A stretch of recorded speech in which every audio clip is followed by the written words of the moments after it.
Good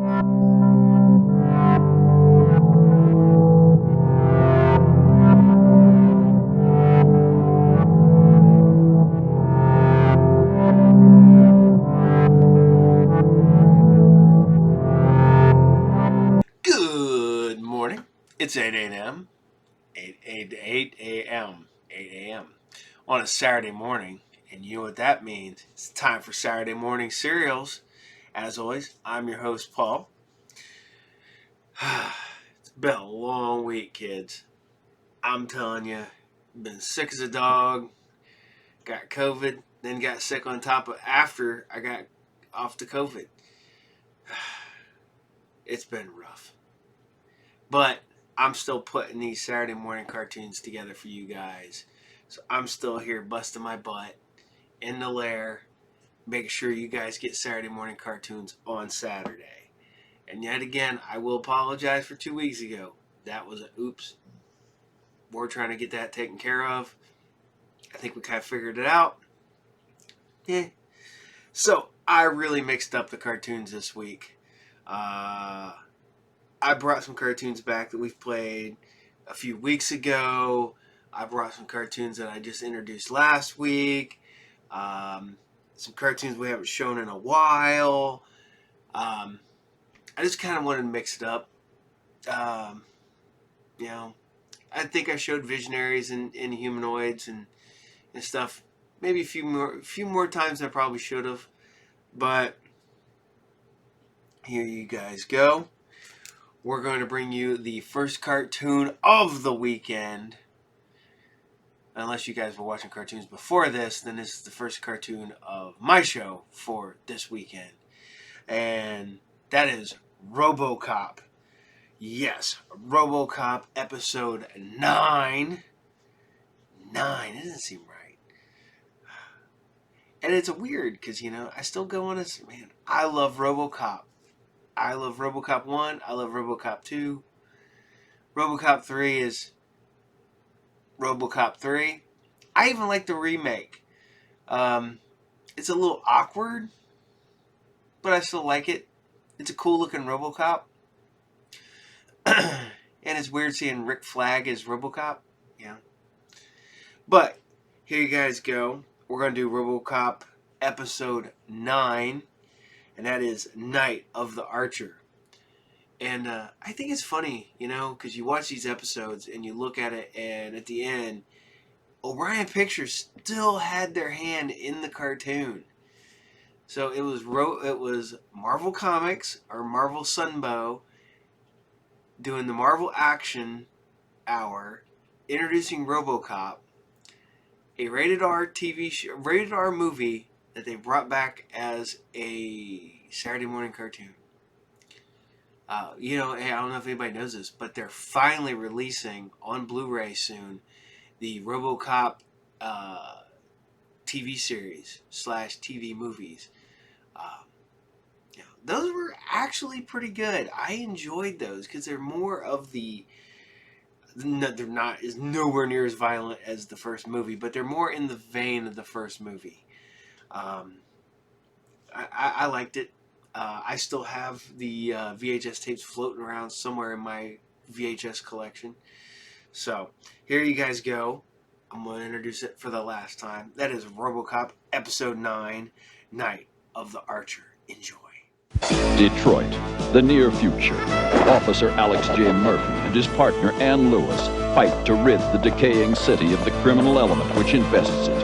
After being mortally wounded in the line of duty, Officer Murphy is outfitted by OCP with bulletproof titanium robotic parts and with computer-enhanced motor and sensory capabilities. He has become the ultimate super cop, Robocop.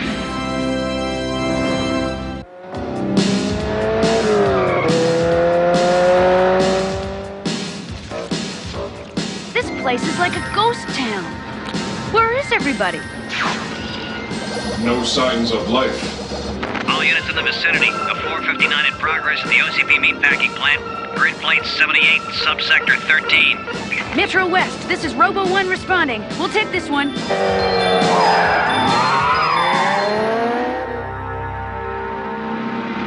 Should we call for backup? No, everything indicates this is minor.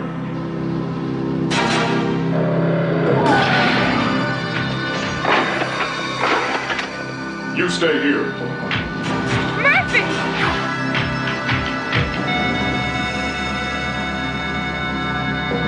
You are under arrest. Please come down from there. Well, if it isn't the Blue Knight. Sorry, friend. Haven't got time to chat. The Merry Men can't feast till I deliver this meat to them. Not that they know they're the Merry Men yet, but then you probably didn't know you were the Blue Knight. Drop that weapon.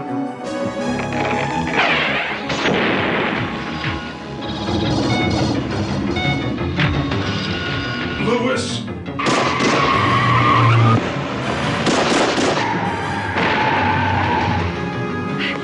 Murphy, are you all right? What was that? I don't know. The beauty of the Heckler & Koch PSG-1 is that it combines a revised trigger mechanism and a free-floating barrel system. Makes an excellent semi-auto sniper rifle. So did Dr. Tyler give you a clean bill of health? Yes, the smoke had no permanent side effect.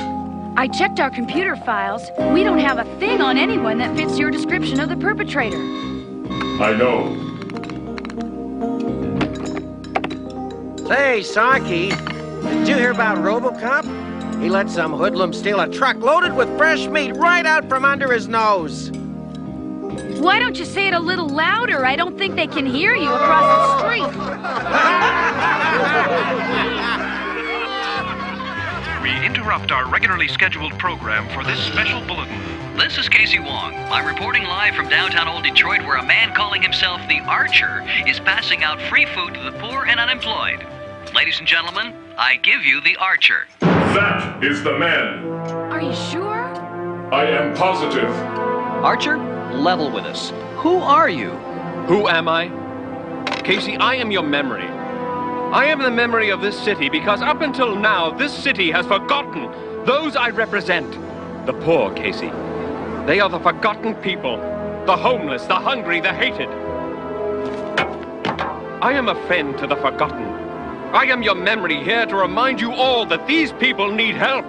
And to remind them that if they fight back, they can help themselves.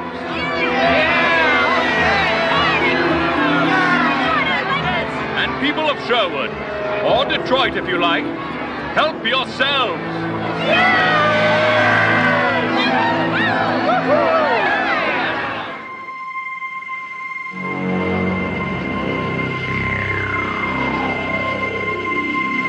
What a waste of time babysitting all these OCP buildings. Yeah, while real criminals are having a ball with the rest of the city.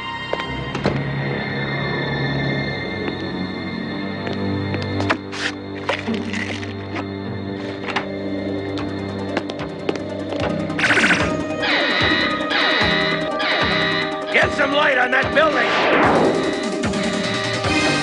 A hero likes to be in the spotlight, gentlemen, but this is ridiculous. Freeze, Archer! You're under arrest! And you're squandering electricity. Allow me to save the city some money. You can use it for the poor. Fire! Now!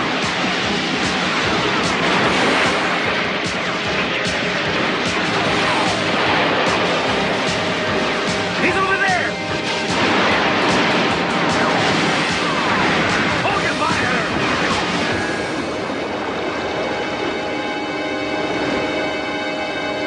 He got away!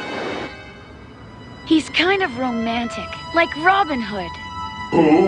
The Archer, who else? He is a common criminal.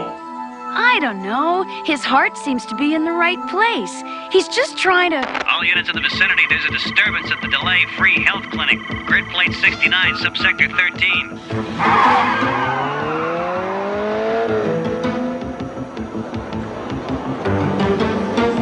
Do you think it's him?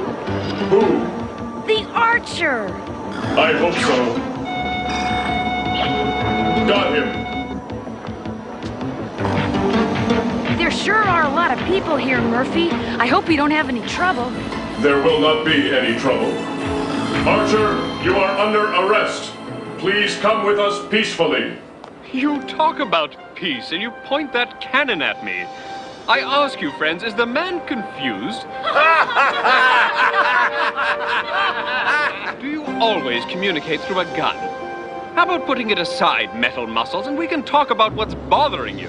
Why not convince him to come peacefully? Very well. Come with us peacefully, Archer. Love to. If only to accompany so charming a lady. But, alas, I have an unbreakable previous engagement with justice. Right on! Justice for the poor! Leave it to the law to decide what is just. Now come with me, or... Murphy, what was that you said about no trouble?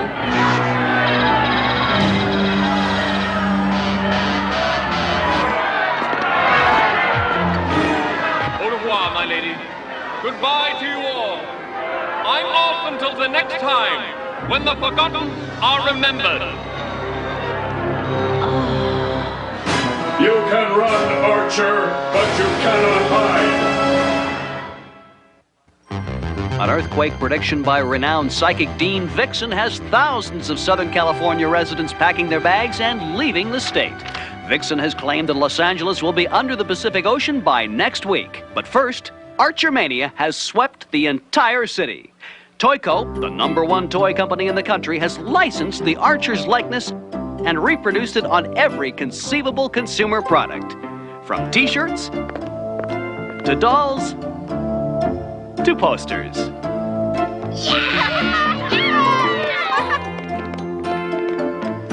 I don't exactly like this Archer fella's methods, but I like what he's doing. However, not everyone likes the Archer.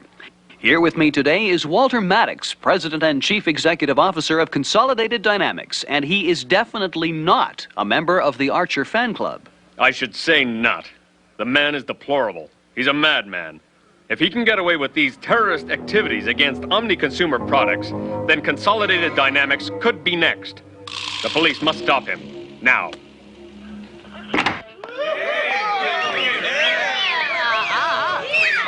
Calm yourselves, boys. My heart belongs to the Archer. Hey, that's not regulation uniform. Relax, Roger. No one will see this under my standard issue blues. That's not the point. And it's lieutenant to you, Officer Lewis. What is the point, Lieutenant? The point is that the Archer is a criminal. Our job is to bring him to justice. Maybe what's bothering you is you're not the only hero around town anymore. So, how long are you not going to speak to me? We have nothing to say. Aw, come on, Murphy. You're taking this too seriously. And you may not be taking this seriously enough. Don't you see, Murphy? The Archer is a visionary of the future. He just wants to lead the poor and homeless back to self-sufficiency and self-respect. If that's his goal, he should not do it by breaking the law. But... He is leading these people to believe that crime pays. All available units in the vicinity. There's a break into the OCB Mall, grid plate 43, subsector 29. Let's let someone else take him. It might be the Archer. This is Robo-1 responding, Metro West. We copy, Robo-1. I'm 5 blocks away, Robocop. You and Lewis can be my backup. I still want a piece of that lunatic.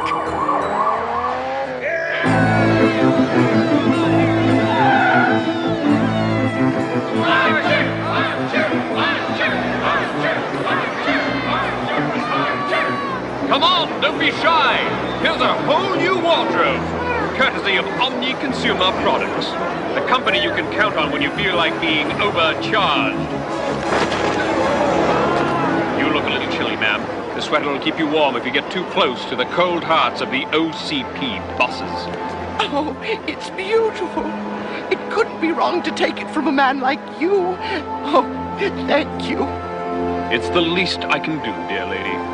You remind me of me own sainted mother. Lob a few over there. We gotta get those people out of here.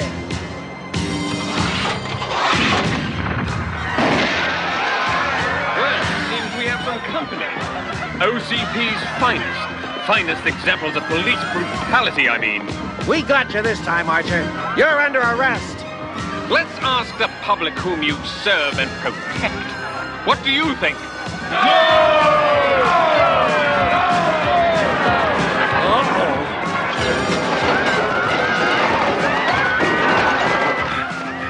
We're gonna need more men. The Archer's got an army in there. What are you talking about?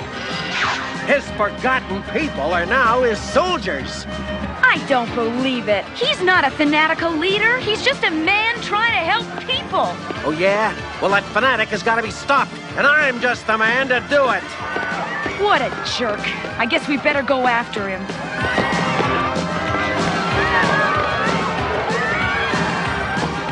This is your final warning, Archer. Surrender yourself, now! Never, Sheriff of Nottingham!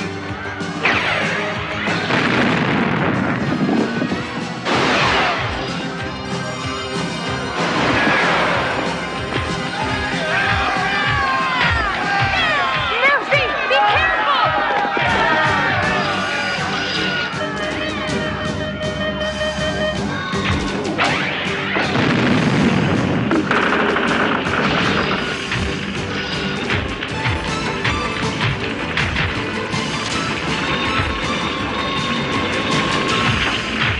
Is he okay?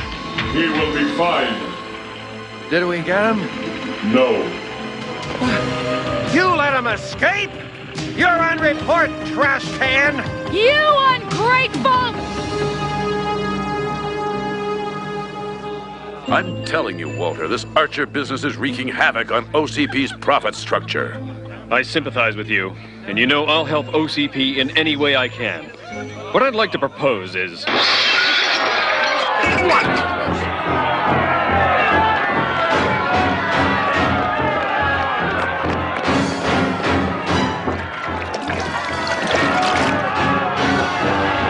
That's by far!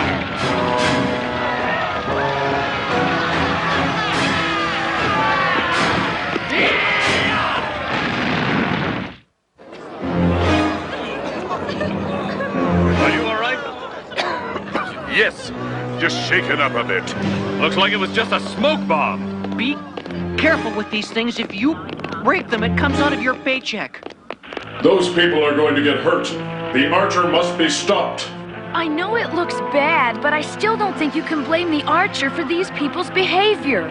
He only wants to help them.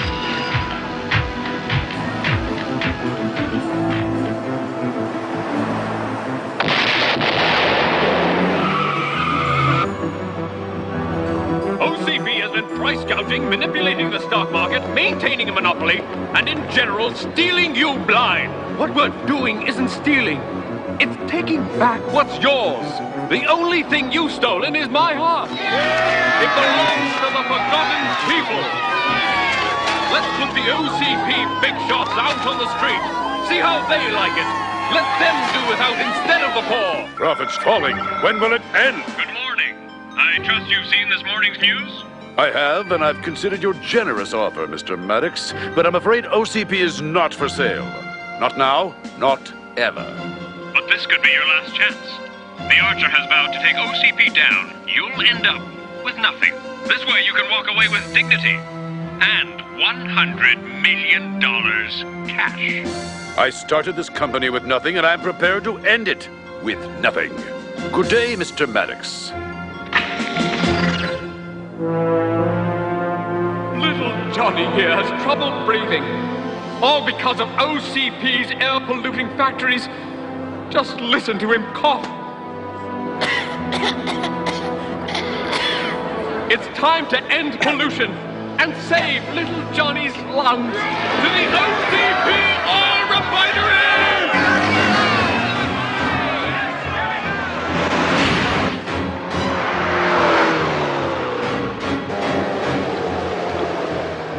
This is terrible. Now do you see the problems the Archer has created? All units in the vicinity, we have a disturbance at the OCP oil refinery. Grid plate 44 is subsector 9. This is Robo 1 responding.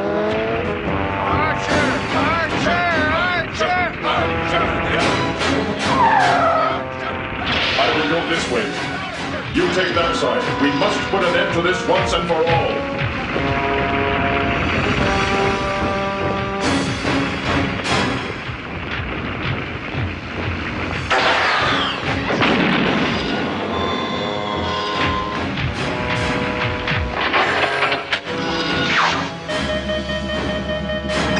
Like the Sheriff of Nottingham's smart enough to send his toughest knight this time.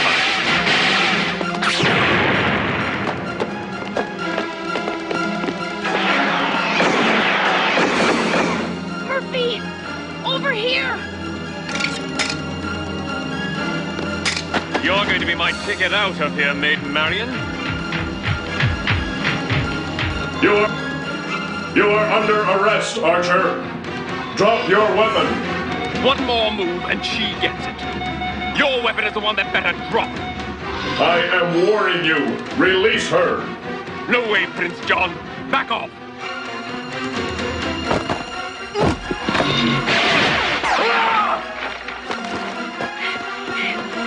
Not this time, Archer!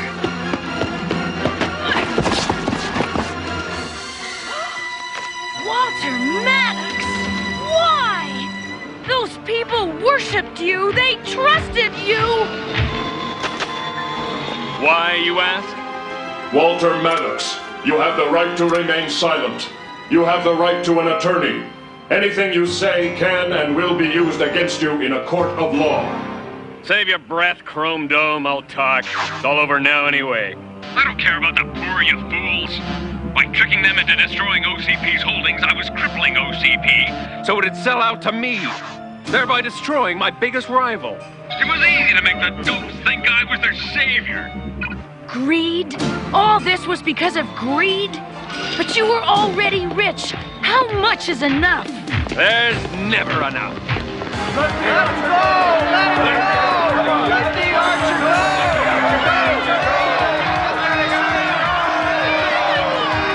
What do we do now, Murphy?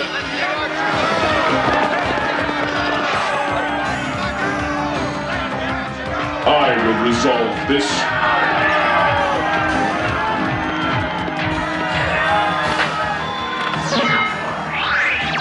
I don't care about the poor, you fools. By tricking them into destroying OCP's holdings, I was crippling OCP so it'd sell out to me, thereby destroying my biggest rival. It was easy to make the dopes think I was their savior.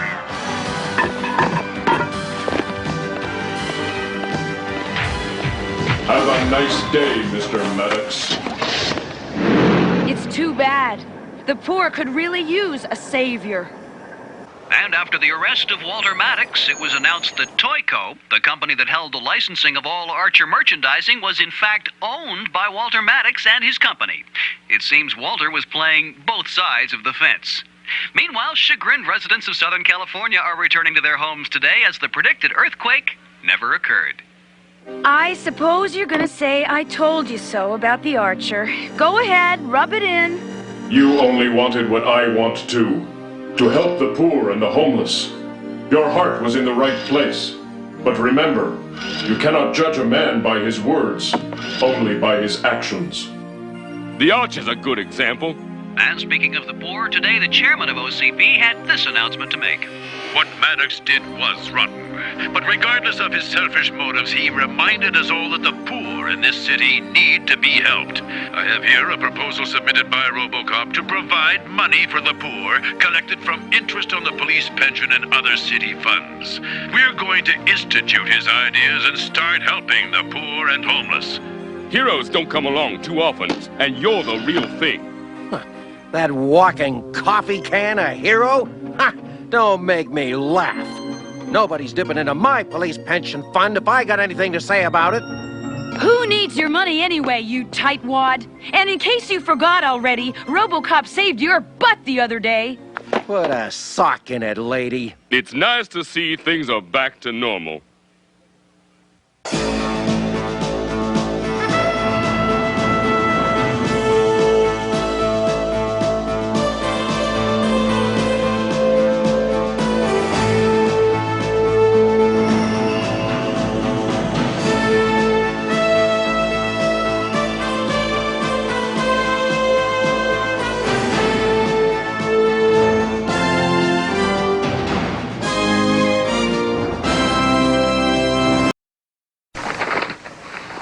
What do we have here? It's Castle Grayskull. And it's mine. Not so fast, Beastman. He-Man! You can pit He-Man against Beastman playing for the power of Castle Grayskull. You have to put the castle together. Beastman's escaping. What's wrong, Dad? Dad, you saved the castle! Castle Grayskull from the Masters of the Universe collection. He-Man and Beastman, each sold separately. From Mattel. 90-second shootout. High-powered hoops.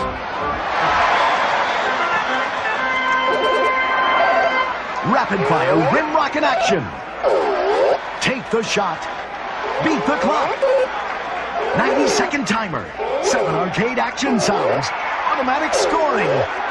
Tie score, 2 seconds left. 90-second shootout from Mattel. Ask him, ask him. Ask Xandar. Xandar, am I going to the prom with a geek? Please say no. Excellent chance. You go to the prom with a geek? Okay, my turn. Do I have a secret admirer? Absolutely. He knows everything. Ask Xandar. Wave your hand and he speaks. Guess what he predicts and the winner gets the special fortune read. You will get a phone call about this.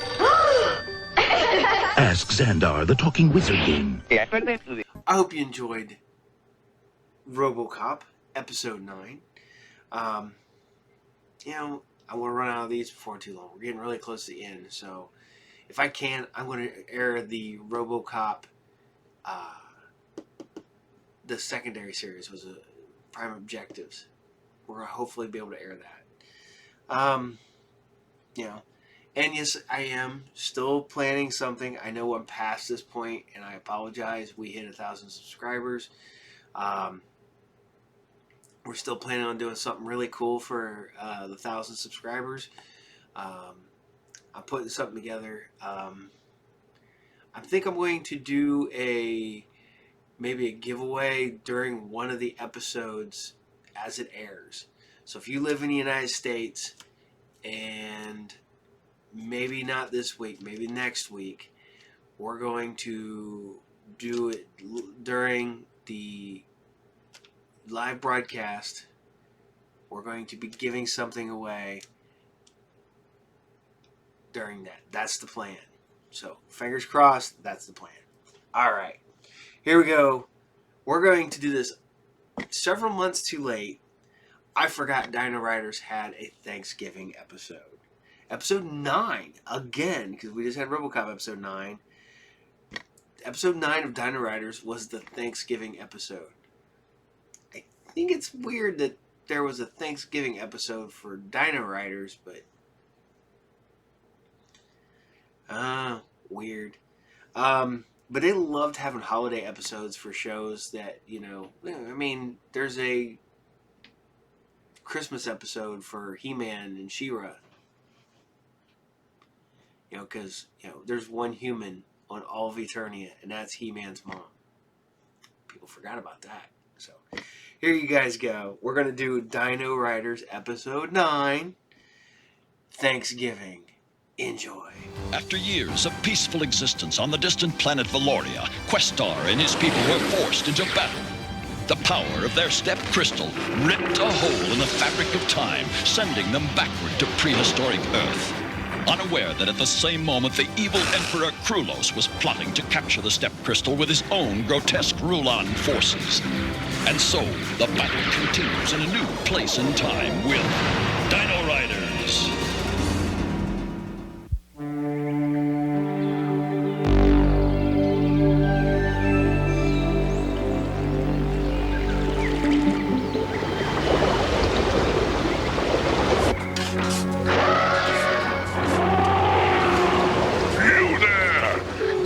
Triceratops to pull his own weight! Krulos, I assure you that my plan will work. Once the dam is complete, we will stop the river from flowing into the plains and store the water here. With no water, the Dinoriders and the dinosaurs will soon be completely helpless. Anyone who wishes to live will have to come crawling on their knees to me. I am particularly delighted at the timing of your project. Why is that, Lord Krulos? Because, you fool, today is the Dinoriders' Day of Thanksgiving. Ah, yes, of course, indeed. That is perfect. And we'll give them a Thanksgiving Day to remember. My plan will spoil their little party. Today, we celebrate Thanksgiving. We give thanks that our race has lived in peace for 20,000 years. We always observed this day on our home planet, and now that we've settled on Earth... And are living in peace and harmony with you, our dinosaur friends, we've decided to celebrate it here, too. I hope so, Questar. But if this drought continues much longer, I fear there is a 67.3% chance that... Oh, who cares? It won't seem like Thanksgiving here on this planet anyway. Lad, this doesn't sound like you. I thought you liked it here with all our dinosaur friends. Who'd have guessed last Thanksgiving that this year we'd be cooking up a dinosaur-sized feast on this cockamamie planet? Almost done, wouldn't you say? Looks a little thick to me. Needs more water. Okay, I'll take this guy down to the river. Back in a sec. Lord Krulos, the dam is now complete. Then put it to use. Close the floodgates. You heard him. Quickly!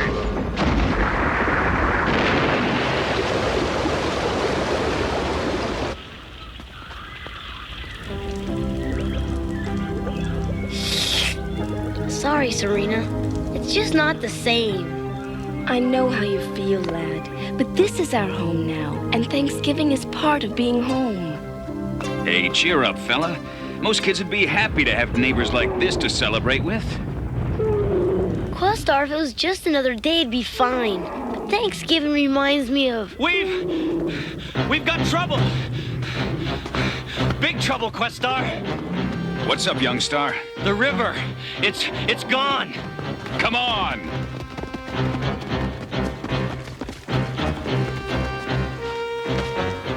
This looks bad. Icon, what are your projections? Unless the river returns to normal within 48 hours, 68.2% of all our dinosaurs will either die of thirst or be forced to find water elsewhere. And 72% of our crops and fruit trees will be threatened. Greetings, Dinoriders. Antor! I bring you a message from Lord Krulos. You can tell Krulos that this time he's gone too far!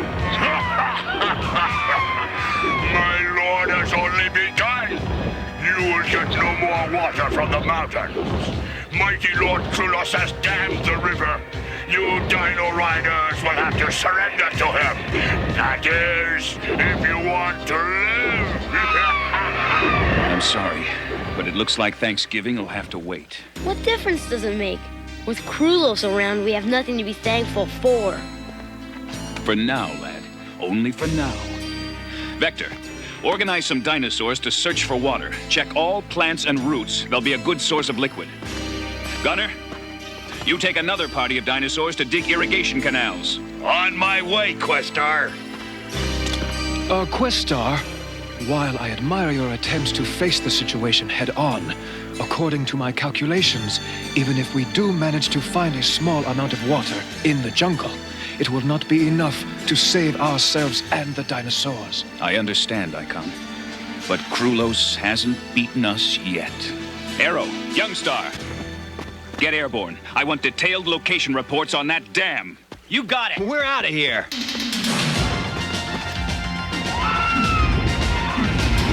I'm not gonna miss out on this one. They may need our help. All right, let's go! Okay, we've seen enough, young star. Let's get back and make our report. You can go if you want, Arrow. I'm gonna get a closer look at those guard posts. Young star, you're taking an unnecessary chance. And on top of that, we've got company. Dino Riders, seize them! Heads up, young star. We've got Rulons on our tail.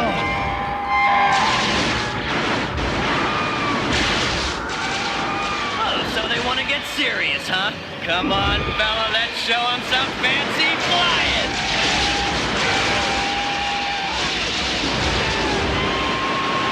Youngstar's in trouble. We've got to do something.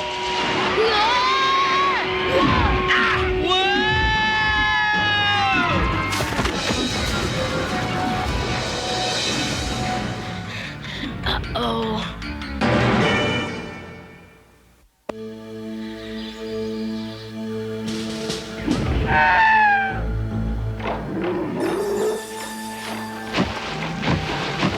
Welcome, Dinoriders. You are the first to arrive, but soon your friends will be joining you. You bet they will, and you'll be sorry. I will be all-powerful once I have Questar as my slave. Then all Dinoriders will answer to me, and I will take great pleasure in destroying you one by one. Krulos has Lad and Youngstar. We need to move.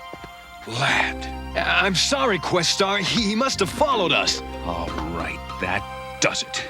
We'll take a team and we'll meet Krulos head on. After we rescue Youngstar and Lad, we're gonna blow that damn sky high. Take me, Questar. Mountains are my specialty. I'll give you aerial backup. Rock, Glide, you're on. Now all we need is somebody who knows his way around a blasting cap. Packed and ready to roll, Questar. Excellent. Now, some Struthiomimus for mountain traveling, and we're all set. Are you sure these Struthiomimus know their way around the mountains? Relax. They're as comfortable here as you are in the air. You go on ahead, guys. I've got to rearrange this gear. Look out, Papa! Oh, no. Let's go! Somebody! Give me a hand! Hang on, Bomba. I'm on my way! What kept you? Just waiting for you to say please. Hopefully I can spot where they're holding Youngstar and Lad. Then I can tip off Questar's patrol. I'm sorry I got us into this mess, Youngstar. Some Thanksgiving Day, huh? Hey, come on, kid. No big deal. Questar will have us out of here before you can say turkey and dressing. That's why it doesn't feel like Thanksgiving. No turkey, no dressing, no Valoria. I sure miss it, Youngstar. I miss it too, lad. I'll never forget our last Thanksgiving on Valoria. I don't understand. How did we get kicked out of there anyway?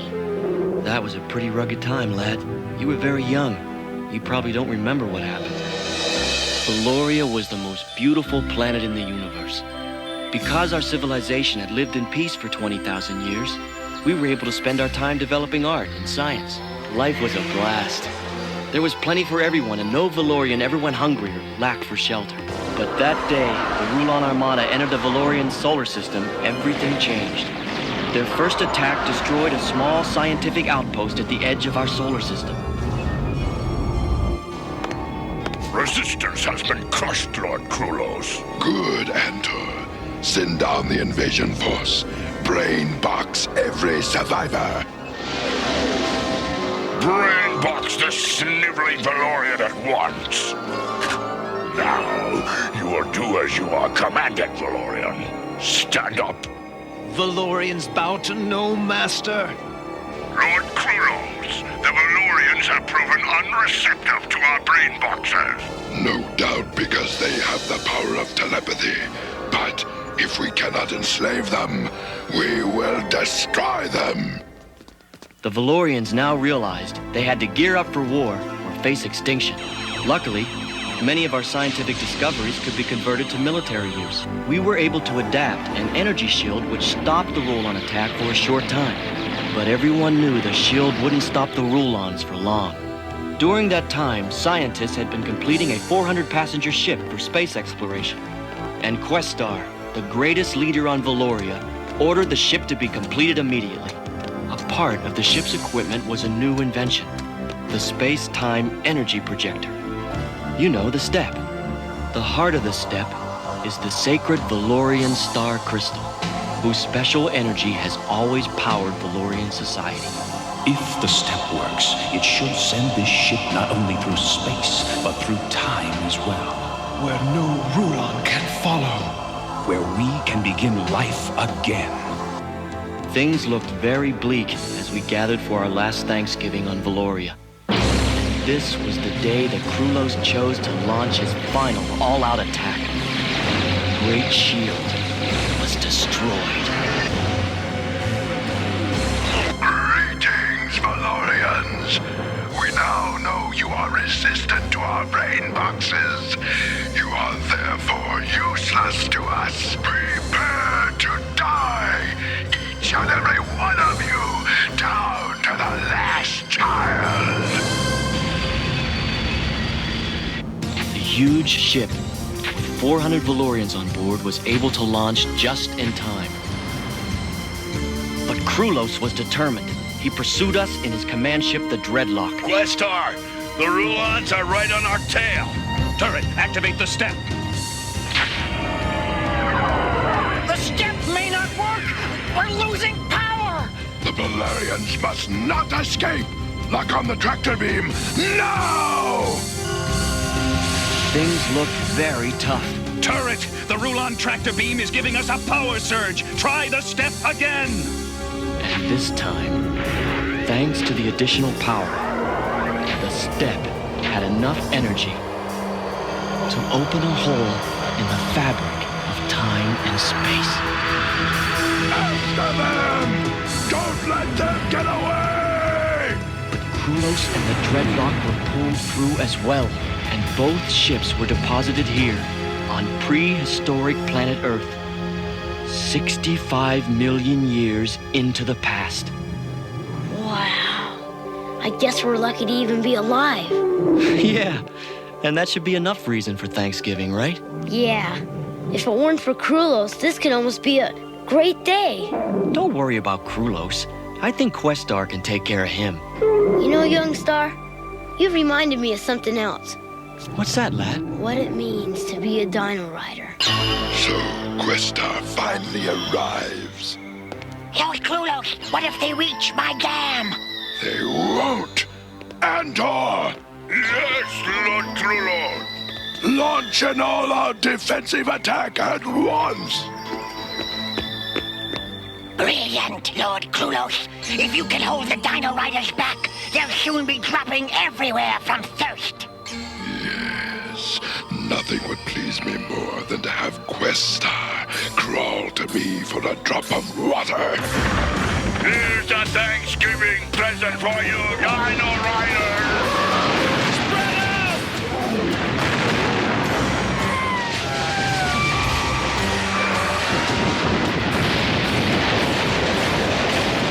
Keep moving! That must have got them. No one could have survived that. No one could have survived that. Okay, Bomba. It's up to you to place the explosive charges on the dam. We better not blow it all at once. We might flood the valley. How do you want to handle it? Well, I'll blow a small hole first. Let the whole thing drain slowly, like a bathtub. Good. Then when it's empty, we'll destroy the rest of it. How could you let Questar escape? Lord Krulos, it was an unfortunate... Unfortunate for you, Andor! I'm giving you one more chance. Take the prisoners to the top of the main floodgate.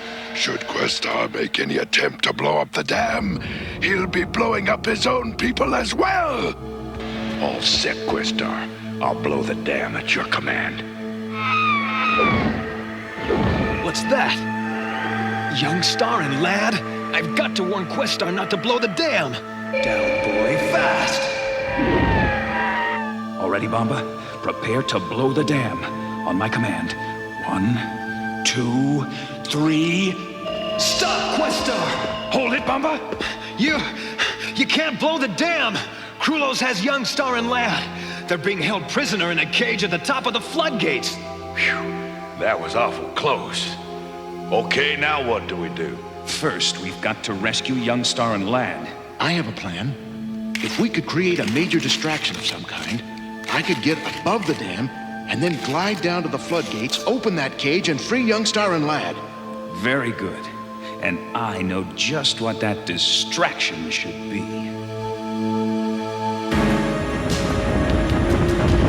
Stop, Dino Rider, or you will die on the spot! I was a fool to think you wouldn't catch me! So, the mighty Questar is captured by a lowly patrol. I must be slipping. Maybe you were just a little thirsty. No thanks, Krulos. We accept nothing from Rulons. What? Enter! Bring me the Sarolivus! Meet your executioner. Sarolivus! Beautiful day for a bit of gliding. Everything secured and ready? I'm off!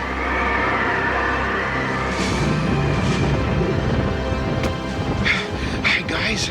Just thought I'd drop in to say hello. Glide! Boy, are you a sight for sore eyes. With all three of us on one glider, it's gonna be... Well, that solves that problem. How do you feel about swimming? Is there another choice? Sorry this couldn't have worked out better. Heads up, guys! Arrow's flying limousine! Out your door! All aboard! Ixical Atlas Getty, boy! All set, everyone? Let's get out of here! Too bad you won't be around to see your people bowing to me as their supreme leader! No way, Krulos! They'd rather die first! That too can be arranged, Dino Rider! Enter! Unleash the Sarolivus!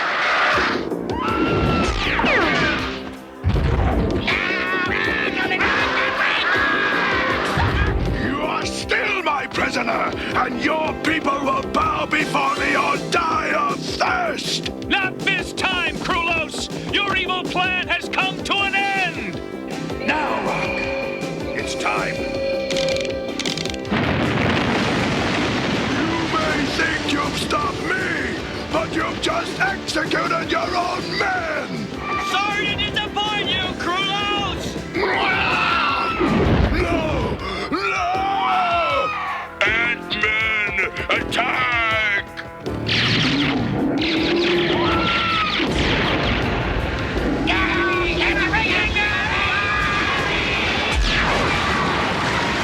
Put me down, Dino Rider! Whatever you say, Krulos!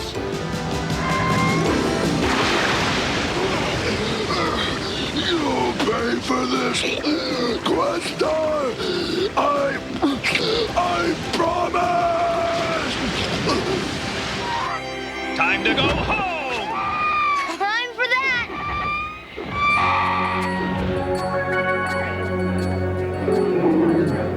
Questar, can I make the Thanksgiving toast? By all means, lad. At first, I wasn't sure we had much to be thankful for. But then I realized that we have everything that's really important right here. We have a beautiful place to live, all the food we can eat, the dinosaurs, and we have each other. I couldn't have said it better myself, lad. Happy Thanksgiving, Dino Riders! Happy Thanksgiving!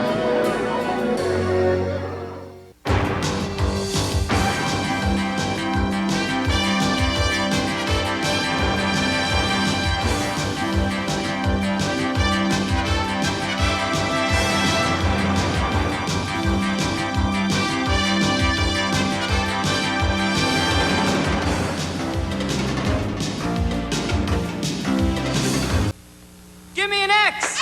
Give me an O! Give me tic-tac-toe! Well, everywhere I go, it's X's and O's. Makes me feel so hungry for my tic-tac-toes. They're so tasty. Chef Boyardee's!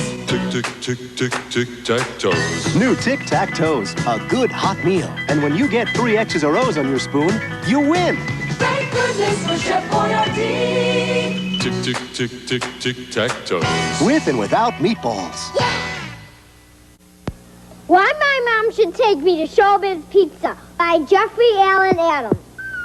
It's because I have been good at school and home, and I have not picked fights with my sister. Very much. Hey, little brother, come and have a ball. At Showbiz Pizza, you'll be walking tall. You can laugh, be a kid, you can flick your lid. Showbiz Pizza, where a kid can be a kid. Thanks, Mom.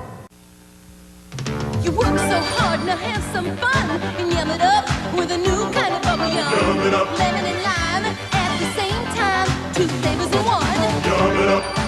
Strawberry and banana combined in one bubble yum. You're working hard, now have some fun.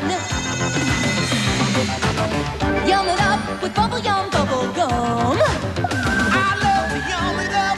2 flavors in one. New luscious lime and banana berry split. Yum it up with bubble yum. You know, one thing that came out of the 80s that everybody remembers, and I'm still a sucker for, so anytime I come across these at garage sales, flea markets, or whatever, I jump on them. Actually, this one's an old library book. Message from Space. This is a hardback, choose your own adventure book. Look at that. Paperback, choose your own adventure book from the 80s. People remember these. What people don't remember is these. Look at that. Look at that. G.I. Joe.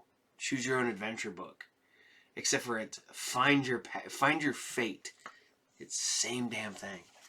And these are the Transformers. Find your fate. There was also Indiana Jones, which I'm not digging in my collection to find those, because that's buried. Probably with my choose your own adventure books, but the Endless Quest books for Dungeons and Dragons, because that's the one I'm a big sucker for. I'm always on the lookout for those. So, I'm always on the lookout for more of these, too, because I only have a handful of these. That's right. Transformers had Choose Your Own Adventure books. And so did G.I. Joe. Sort of racist. Not really. I'm just joking. Operation Tiger Strike.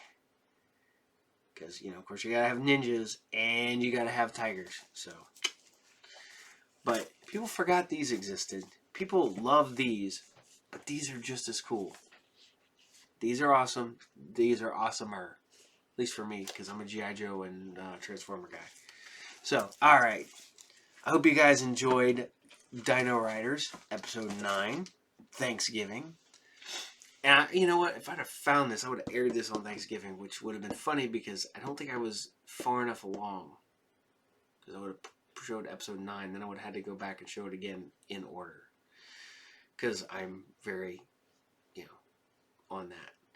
So, alright, here we go. We're going to go into one of my cartoons that I really enjoy. Super underrated.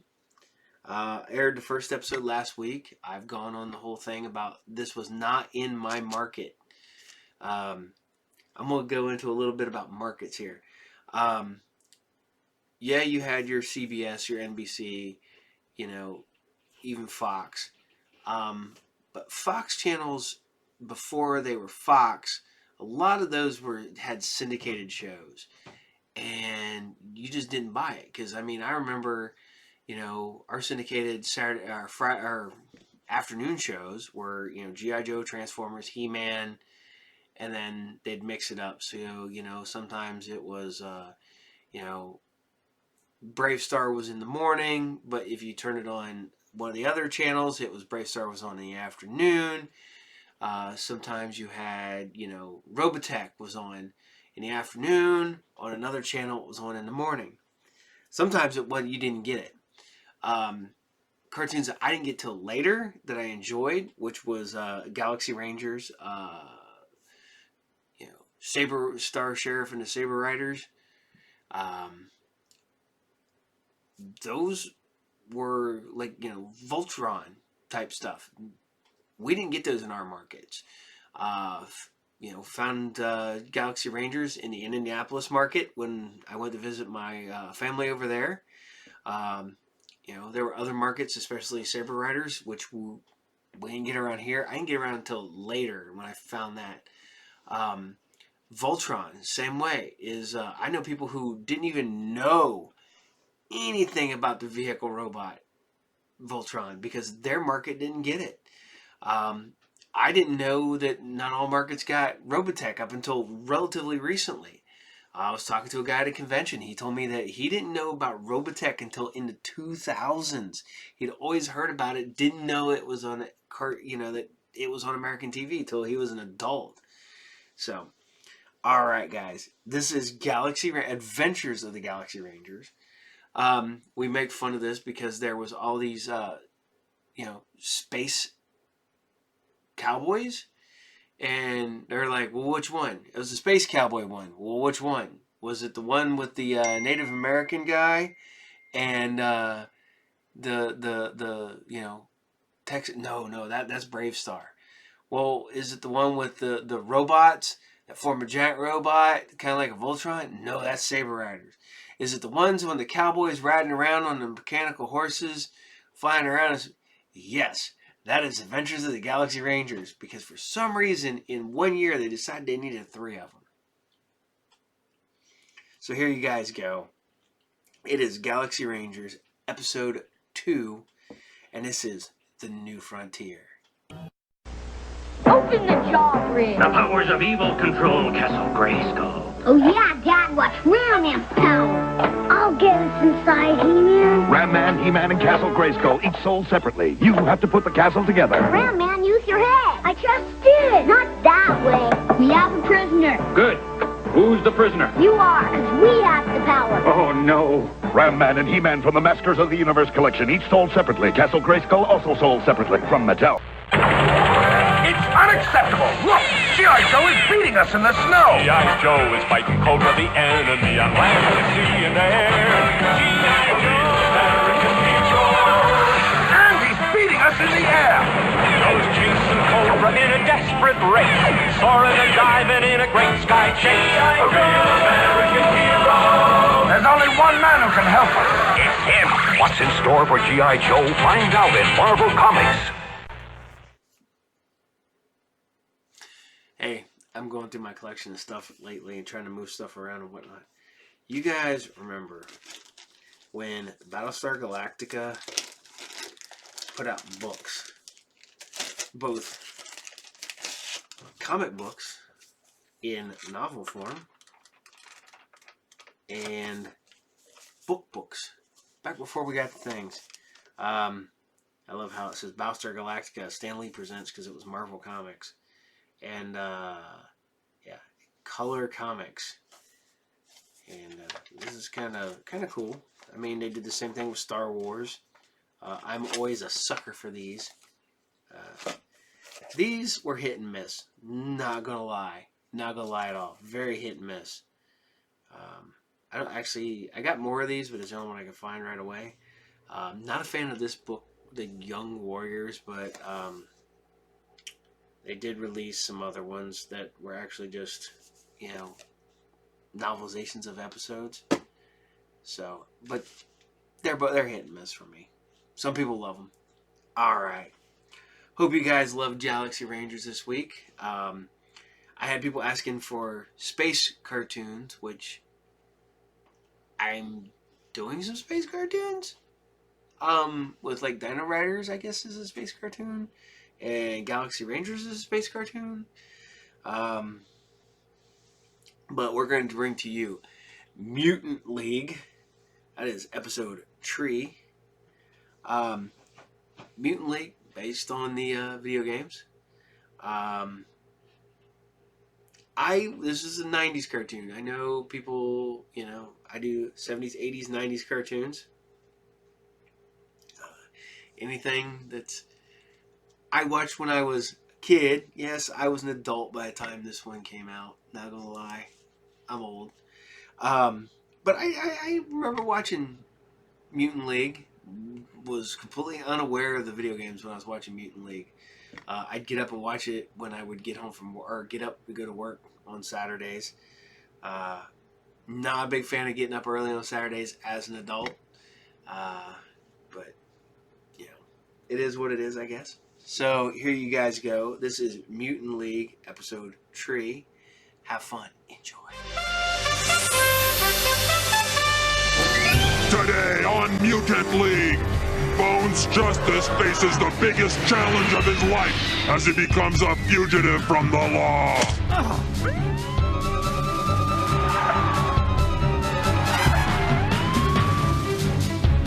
Will justice rule, or will Zalgor Briggs succeed in putting Bones out of his way forever?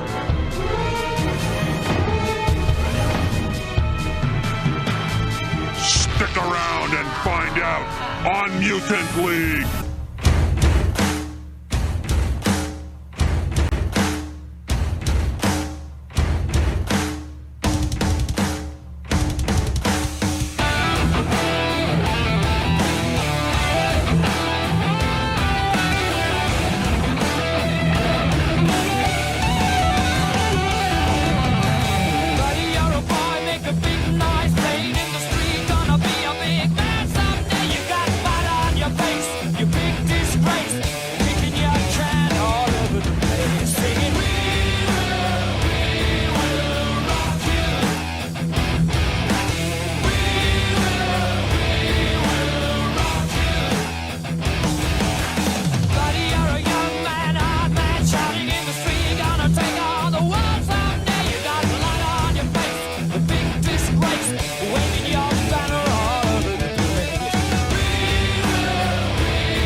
Justice, I have a TV interview with Miss Sherry Steele.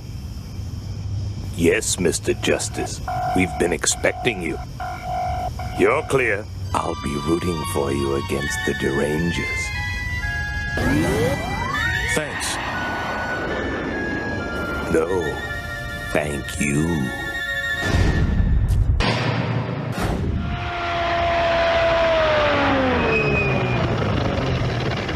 Hi, Sherry Steele. Bones Justice here yet? Yes, ma'am. Get out of here, Justice! Don't ever mess with the monsters again, or you're through!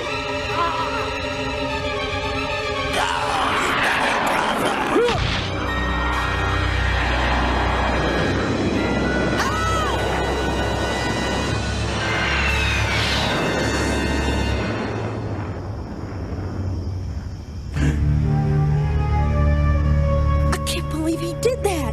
Get an ambulance for Jackie and call the police so they can arrest Bones Justice.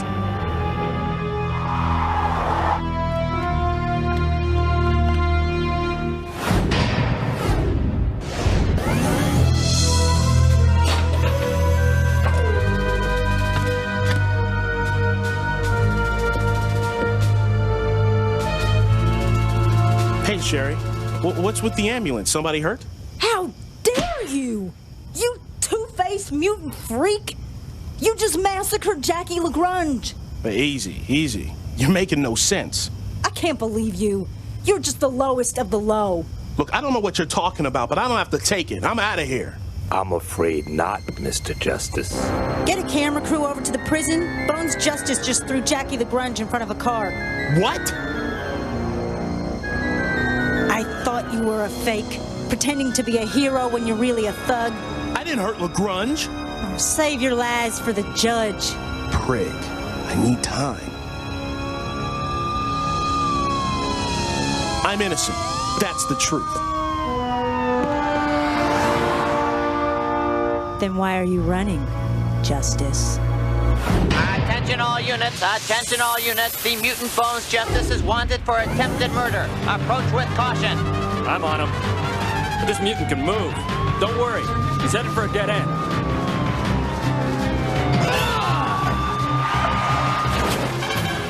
I don't believe it.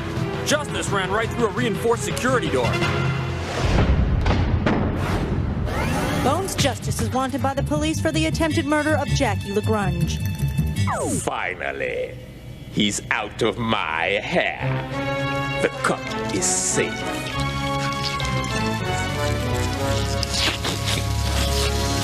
I told him he should have signed with me. He'll never play in the Mutant League again. Press conference time, boss. K. Monocle in or out? In. Out makes your knobs look too big.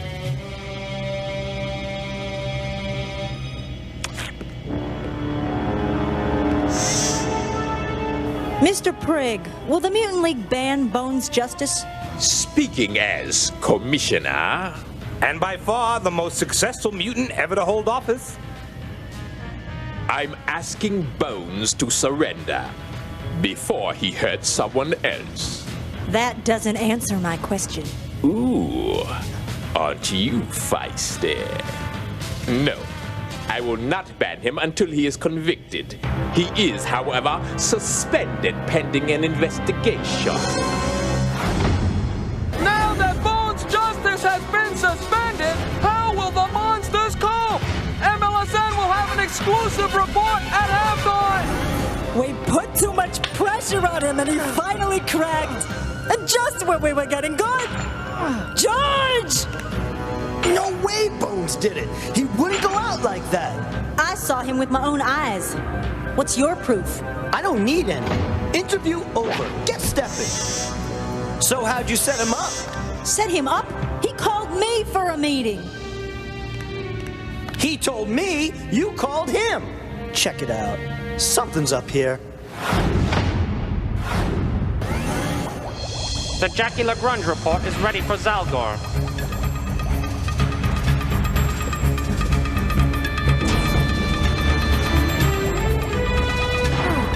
What happened, Jackie? Lagrange is in here.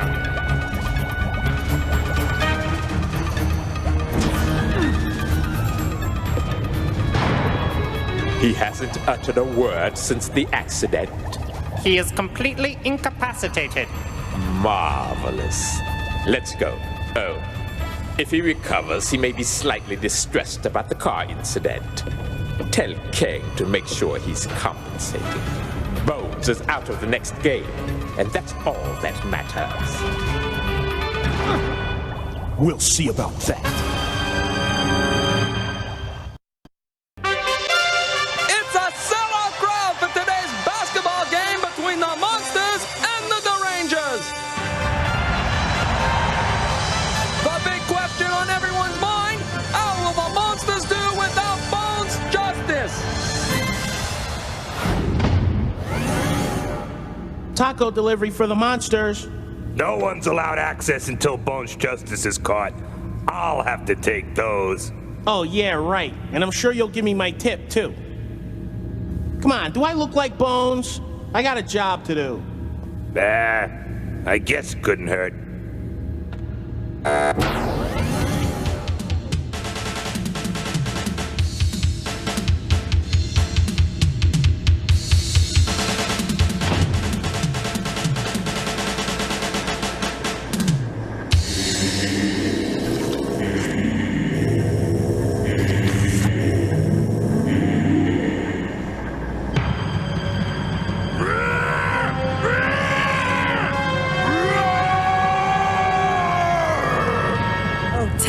To tip off.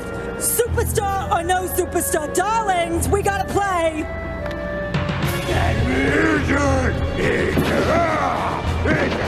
George, who ordered tacos?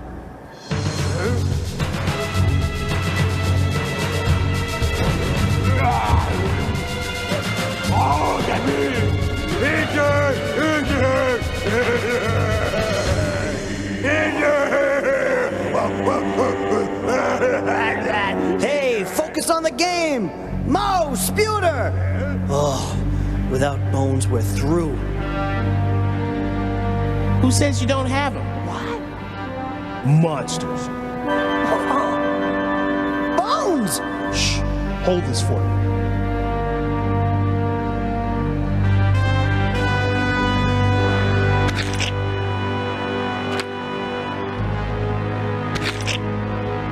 Goodbye, Taco Boy. Hello, Ty Taylor, your new two-guard. Serious disguise. Amazing what costume shops are renting these days, isn't it? Razor, who's this? This is, my boy, Ty Taylor. Who's Ty Taylor, darling, and why is he in our locker room? I'm your new two-guard. My agent spoke to somebody here. I believe his name was... Yes? George? George! Why didn't you tell me? Just make sure you lay low until we need you.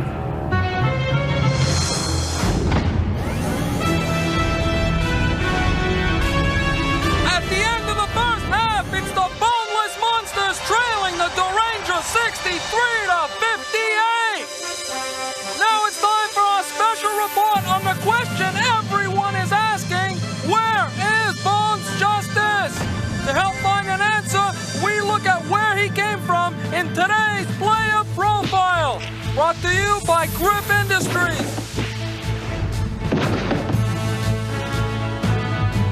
Bones Justice was literally born to play in the Mutant League.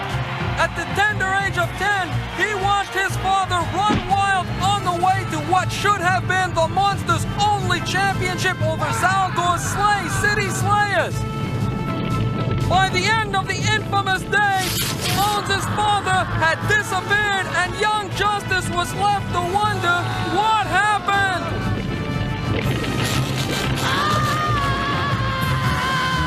10 years later, Bones Justice is the most heralded athlete ever to enter the Mutant League.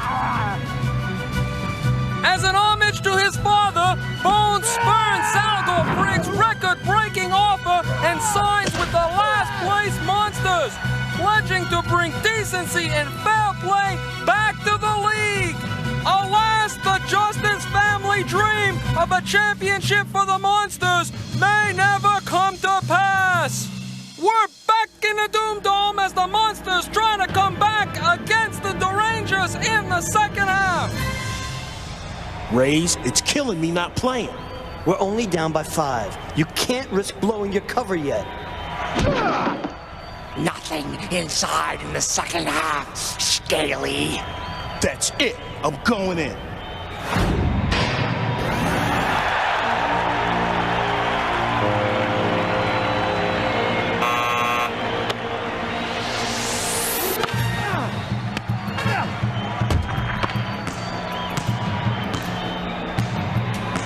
Raze, fly! I'm there! No way! In your face! Yeah, monsters!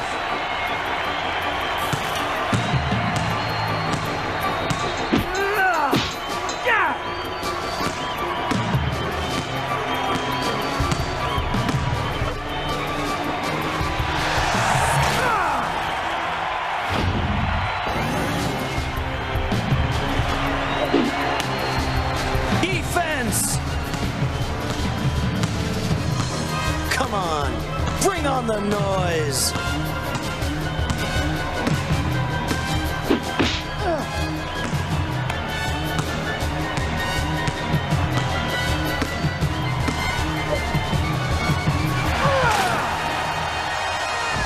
Ooh, sweet pass! Nice feed, Bones! Bones! See you the exits. I suggest you stand real still and nobody gets hurt.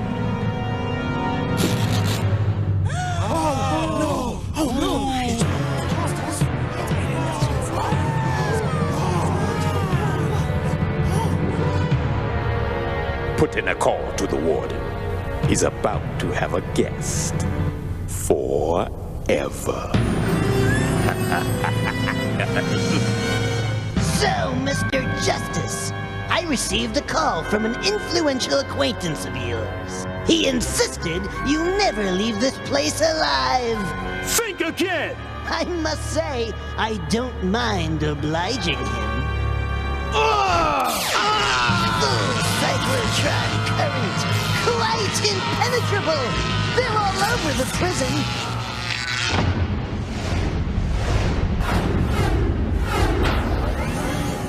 Where's Steel? Razor Kid, I'm calling security. Not until you tell me what really went down at that garage. I'll do better than that. I'll show you the V-chip. Come on. Even I can't take 2 solid hours of drumming. Stop it! Finally. Hope this works. I said cut it out! What? I can't hear you. The cyclotron field is blocking your lovely voice. Now can you hear me? Oh, yeah.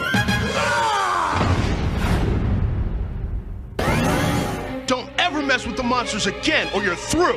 No, you double crosser! Play that back. Right there. No, you double crosser! You hear that? Double crosser? Don't you get it? My man Bones would never double-cross anyone. His word is his bond. Double. That's it! You want a story? Come with me. Hey, wait up!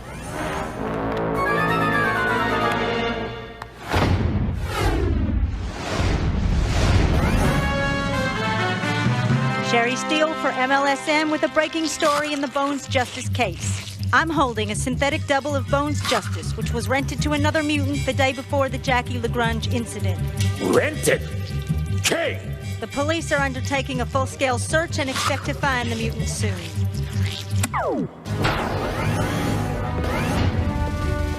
What's up, boss? Rented? You rented the bone suit? You're saying maybe I should have stolen it? Maybe. If that bone suit leads to you, things will get very uncomfortable. Cover your tracks. Sacrifice the mutant who wore the suit. I promised he wouldn't get caught. Then you lied, didn't you? Now take care of it. I have to make sure the warden finishes his job. Now that I've taken care of that guard, I just need to get past the warden. Speak of the devil. Make it look like an accident. Hey, you! Hold on there! I'm ordering you! I'll get him! No! Let loose the mutant dogs!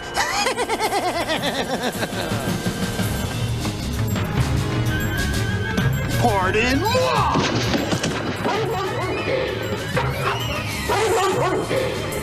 Whoa!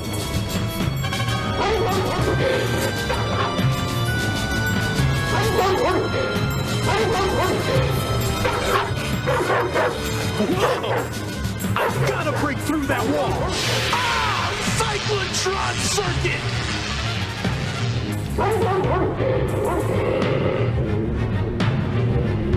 I hate dogs. Heal!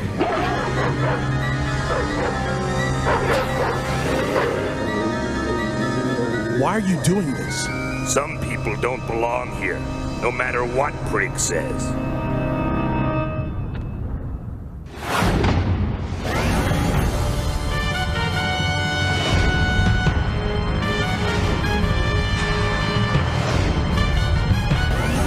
MLSN brings you a special news conference. Rumors are flying that something terrible may have happened to Bones Justice. We go to the commissioner's office live now!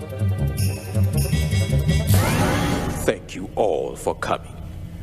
A deviant mutant has confessed to disguising himself as Bones Justice and shoving Jackie LaGrange in front of a car. Bones' suspension is immediately lifted. Unfortunately, I've been informed that there was an accident in the jail.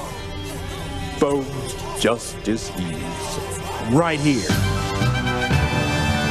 Bones. How?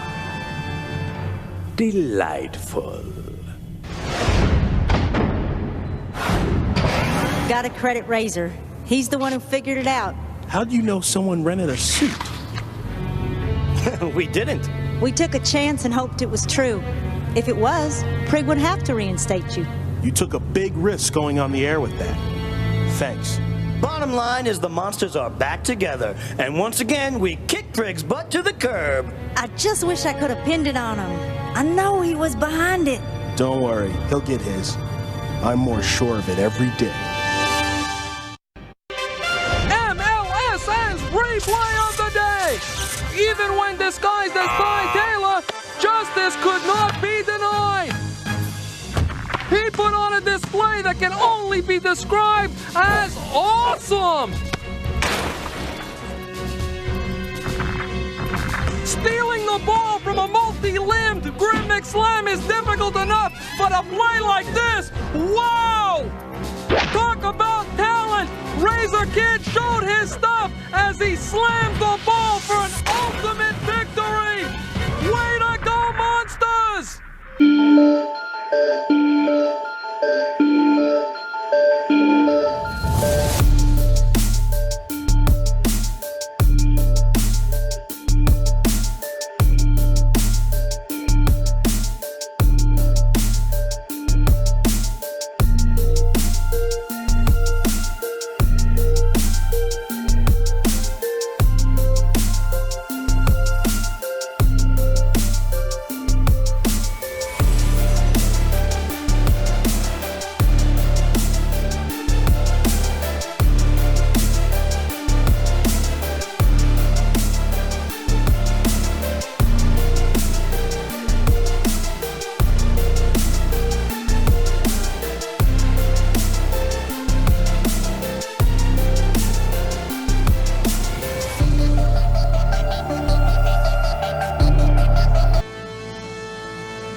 defends this city? Batman and Robin. Batman, the Dark Knight, the Bat unleashes an ambush attack. Evil is ground to dust. What about the bird? Robin, the Boy Wonder, the Blast Wing. Bringing Freeze to his knees. Now show him the blade. The Bat is cool. The Jet Blade, spinning, spinning, spinning. Now that's hot. Who defends this city? It could be you. I am Batman. Be the man, Batman. Batman and Robin. Vehicles and figures each sold separately. Don't rush out and help me! You're too busy taking my job!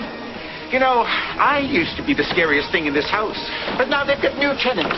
Beetleborgs and Mr. Big Shot, the evil typhus and his gang of hoodlums! Ow! And what's with that noise and constant battling? And those annoying Beetleborg action figures. Kids are always playing with them. It's enough to make one run home to his mommy. Oh, I need a moisturizer. Bandai. Action, satisfaction. All right. Had a discussion with a customer at the shop today. And you know who you, or not today, the other day. You know who you are. I don't want to call out any names, but I guess if you ever want me to talk about you, I will talk about you on the show. We were talking about Spider-Man. Cannot air Spider-Man. Would love to. Tried to air one episode. Did not. YouTube immediately took it down. But the funny part about it is I have to order import. If you want Spider-Man's Amazing Friends on DVD or Blu-ray, you gotta get this crap imported. It never was released on DVD here in America. And the thing is this is only the seasons 2 and 3. They also did that with the Amazing Spider-Man and some of the Fantastic Four cartoons were only available in England. I don't know why. I mean, I know now that it's all on Disney Plus, but I have no idea why this is unavailable on DVD in America. Instead, we get this. We get the VHS. You know, that's all we got. Yeah, this one is one of the backdoor pilots for the X-Men cartoon in the early 80s. This one and because there was 2 of them. I have one of them on VHS. That's right. Firestar is Born, which is part of season 3 of Spider-Man's Amazing Friends. And this is the other pilot that was on the Marvel Action Power Hour, or Action Hour, or whatever it was. One single episode. One of the best X-Men cartoons, and I love the 90s X-Men cartoons. This was way ahead of its time. We didn't get another cartoon for several years later. And I love hearing stories about this because this was one episode along with Sunman that they did, and people set their VCRs hoping there would be another episode of X-Men. If you were lucky, you had a copy of this that you had recorded off television before this came out, because if not, you had to wait for this one episode from New World Video. One episode. 23 minutes long. That's all you got till X-Men came out. And then you had to buy 2 episodes at a time till it came out on DVD years later. And now it's on Disney Plus, so now you can just go over and watch it whenever.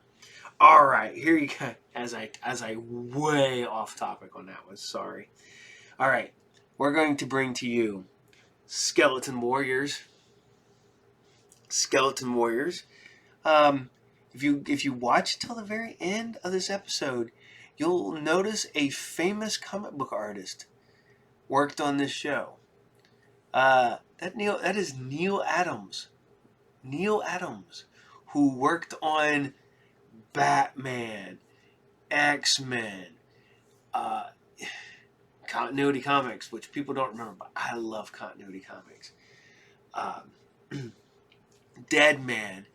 Neil Adams is a legend in the field. Not a fan of his later work. I'm not gonna lie. It still looks pretty. That's about the best I can say about his current work. His early stuff, love his run on X-Men, which I completely underrated work. So here you guys go. This is Skeleton Warriors episode 3, just like Mutant League episode 3. This is Heart and Soul. I hope you guys enjoy. Have fun. These are the tales of the Skeleton Warriors.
How does one defeat an enemy that possesses the ultimate weapon, invincibility?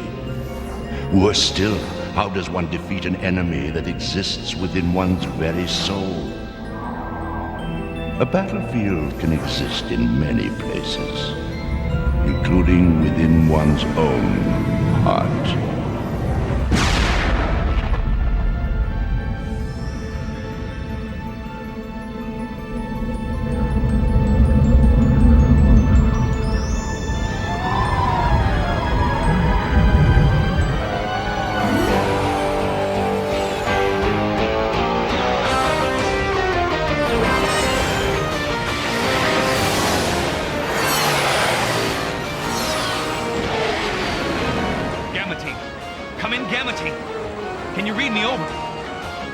Are you there?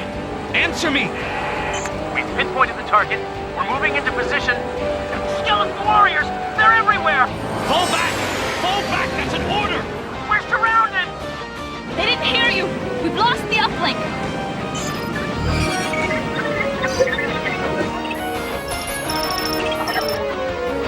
They're holding their position. Baron Doc will destroy them.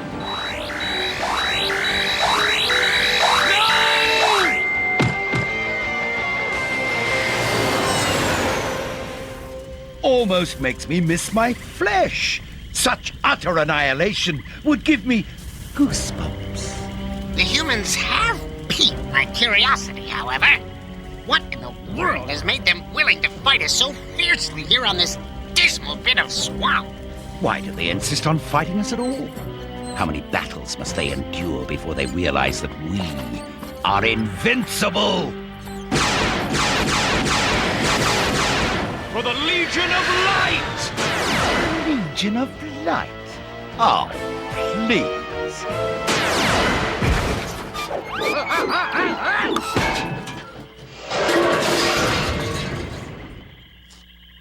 Come now, physician. Heal thyself. I'm getting a pulse indicator. For the Legion of Light.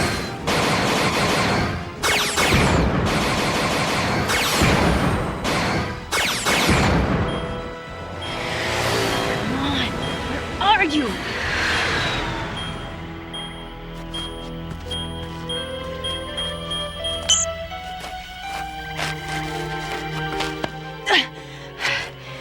It's all right, mister. The cavalry's arrived.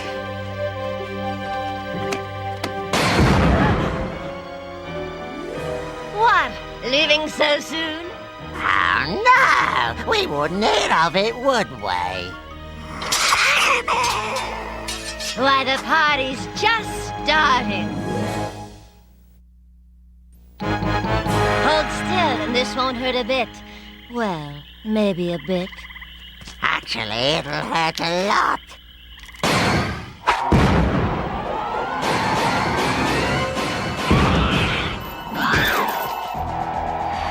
Need a lift?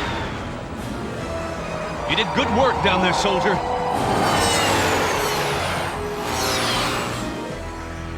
Well, well, those fleshies are proving more robust than I anticipated. Here, now! That's my leg! Yeah, well, give me back my arm or I'll pound you with one of Bug Boy's!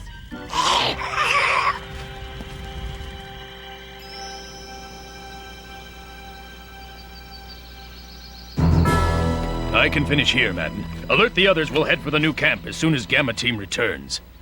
If Gamma Team returns. Guardian, we're back. We don't have good news. The others? There's Gamma Team. What's left of it? A single soldier? We lost all but one? It's only a matter of time, Uncle, before we lose everyone. Unless you can think of a way to defeat an enemy that's invincible. Hopping from safe camp to safe camp won't defeat Baron Dark. Grimskull, we can't give Guardian, up. this man needs aid. No! I'm fine. All right, soldier? I'm no soldier. My name's Ferris. All right, Ferris. Get yourself another sky cycle from supply. Guardian, are the others ready to move out? On your signal, Nightstar. This way.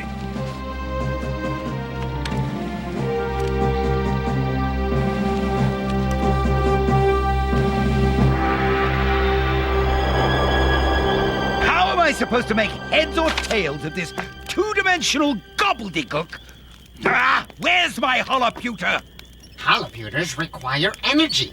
That ancient generator we dragged along on this little romp gave out hours ago. You call this light? I can barely see the bones in front of my face. Dear Baron, I hate this swamp even more than you. That's why I'm proposing a way that may allow us to leave sooner. Doctor, the humans possess frightfully little imagination. Whatever brought them to this swamp in the first place will bring them back eventually. And in the meantime, I rust solid. Please, Baron, hear me out. With my latest device, we can seek out the humans, rather than sit here like bones on a log waiting for them to make their move. Continue. An air gas spectral analysis unit. I've whipped up a few of them in my spare time. With it, we can pick up the vapor trails of sky cycles. But I can reach out to dear Prince Joshua at any time. In theory, you're the only one possessed with that particular skill, and then only with Grimskull. Oh, looky here! This little light is going blinky blink blink. I think this is the perfect test for your little device.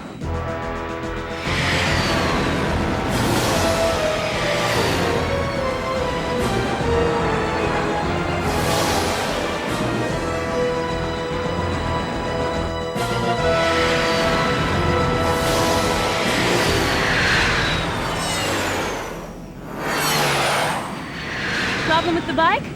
Here, let me run a diagnostic. No! It's not the bike. I can't do this anymore. Do what? Play the brave soldier. Fight the good fight. Well, I'm not a brave soldier. I'm not good. I'm sorry about the others. I'm Gamma Team and the rest of your squad. You don't get it, do you? Why do you think I was the only one left after those monsters surrounded us and kept coming and coming? It doesn't matter. Yes, it does. I survived because I ran. I tried. I think I tried, but they just kept coming. Do you really understand that? They just keep coming. You can't stop them. That's when Here. I hate those skeleton warriors, but I hate myself even more. Because now I know what I am. You were scared. No! I was a coward. I'll let you in on a little secret. After what I found out about myself out there, I realized something. I'm more like Baron Dark's boys than I am like you and the rest of the Legion's Light. It's what's inside that counts. Ferris, wait! No!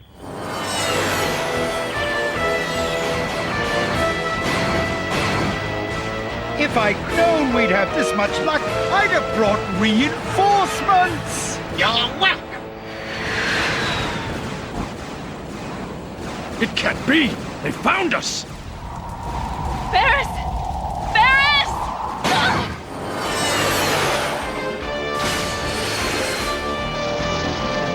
Oh, dang it! Be a pal and jet over here, will you? You can't do right away.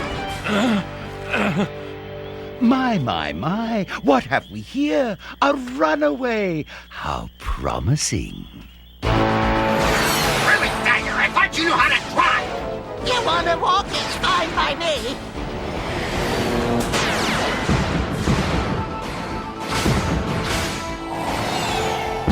Watch it, missy. Friendly fire can be downright painful. Whoopsie. You fool! Darkest soul, evil's courier, serve me as a skeleton warrior!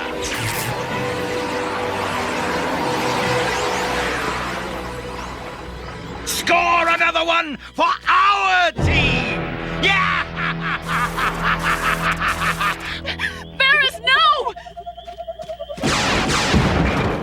No! We have to go. This way, quickly!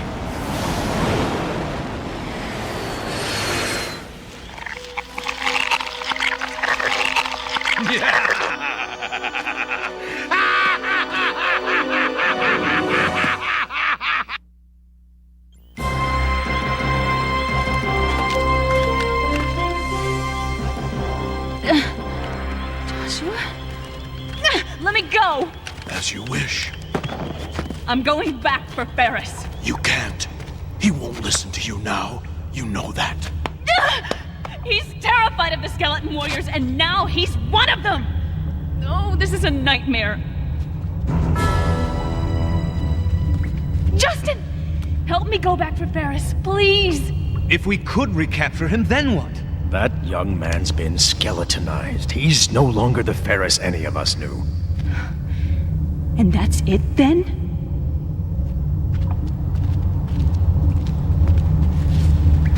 At least we know how they found us so easily. They traced the vapor trails from our sky cycles. I can't believe it! Ironic, isn't it? There at the bottom of the swamp sit the fusion converters we need for our sky cycles. With those converters in place, our cycles can't be traced. Baron Dark won't be able to track us. So, when do we leave? I can't bear to think what's happened to him. Don't. He doesn't. The moment he changed, he became a thing that doesn't care. You didn't. I didn't become a skeleton warrior. I just became a man who knows his own capacity for evil.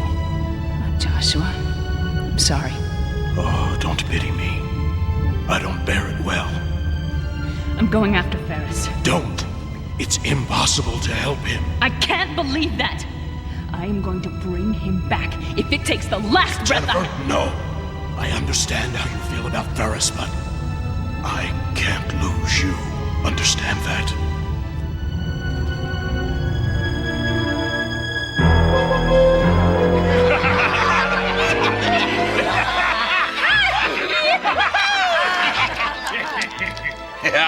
Here's to my newest warrior, Ferris! Mind if I borrow him for a dance, Baron? Just don't hurt him too much. You seem pleased with your new warrior. Talon seemed especially concerned over the fate of this fellow. Perhaps Ferris shall deliver the Lightstar crystal right to our door. Or should I say, Lightstar's old door. All right, I'll take the north side. Madden, you and McLaurin meet me there 2 minutes after my signal. We'll secure the cargo with the Magna lifts, then rendezvous back here by the Sky Cycle hangar. Let's just hope the three of us can do what Gamma Team couldn't. Still can't find Talon? No. So, my stubborn niece has gone after Ferris. Lightstar will need your help with the converters when he gets back. You shouldn't have to deal with Baron Dark alone. I do it all the time.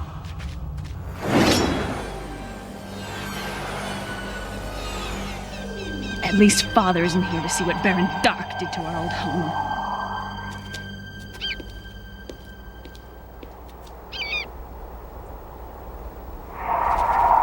Ferris? Are you all right? I want you to come back with me. We'll do what we can to help you. Please? Come on, what do you say? I say, gotcha! I'm here to help you! Ferris! Stop! Ferris, don't do this!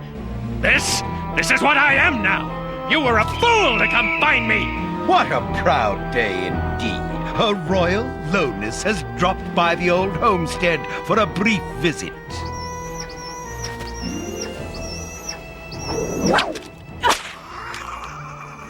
She's too pure of heart to serve me. We'll have to dispose of her.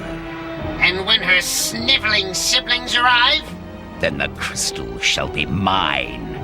But the princess need not be with us in order to lure them in.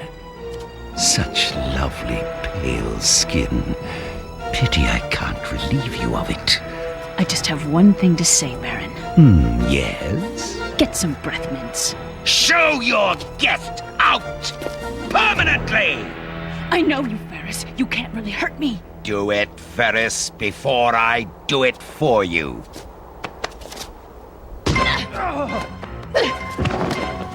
I'll be back for you, I promise.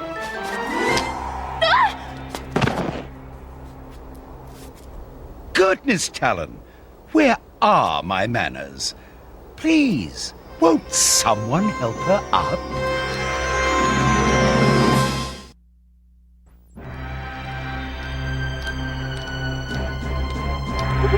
No!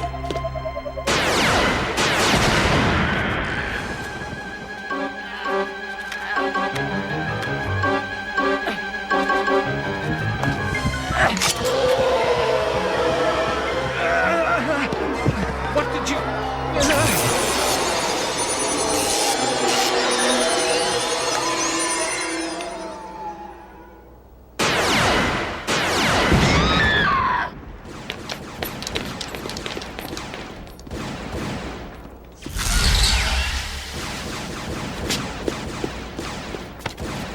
Talon?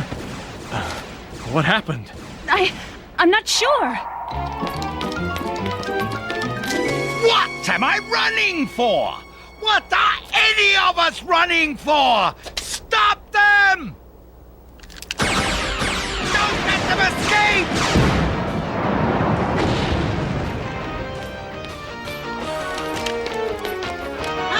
Good Prince Joshua. Come to the end of the road, have we?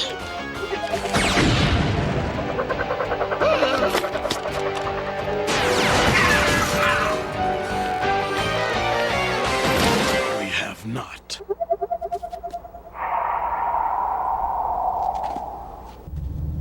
Good news, everyone! Talon, wait. Talon, I can't go in there. I shouldn't be here. Talon, you're back! We were frantic. Uncle, I saved him! We can save them! We can save all of them! Saved who? How? What are you talking about? Look, Uncle, Ferris is human again! My word. You returned him from the boneyard. Go on. Tell him how it happened. His heartstone was knocked loose in a scuffle and... How close to him were you? He was trying to crush her in his arms. I was? I can't remember. Yeah! What just happened out there? Someone explain to me what just happened out there! If I hadn't seen it with my own eyes! That Talon creature destroyed a skeleton warrior. It's the Heartstone. It appears that without it, a warrior regresses to a weak and fleshy state. Ah! You mean my skeleton warriors are vulnerable? So it would appear. And you, most of all. Why am I most vulnerable? Isn't it obvious? If I were to be, well, refleshed, you could return me to my skeleton warrior state. Who would re-skeletonize you?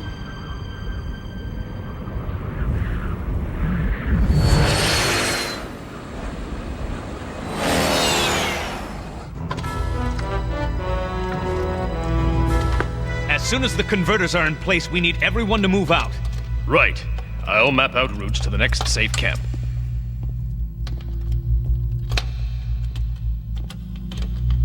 Talon, you know Ferris has changed. Of course he's changed.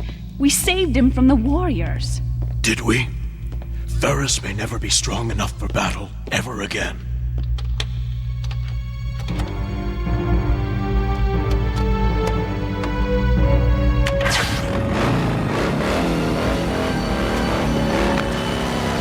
Talon, we need that cycle! It would appear he needs it more.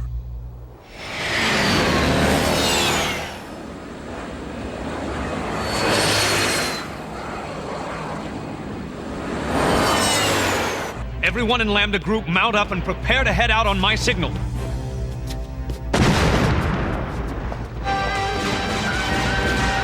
Guardian! Skeleton warriors in the cave were cut off!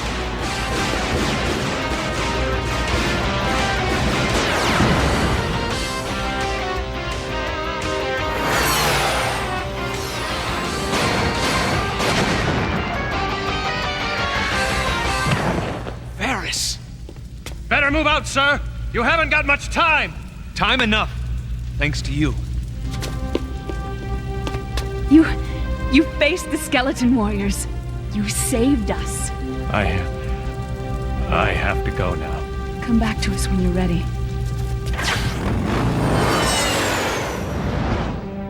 If those humans now possess a means of destroying my skeleton warriors, then I am left with but a single choice. I must destroy them, and quickly. Come, bad dog.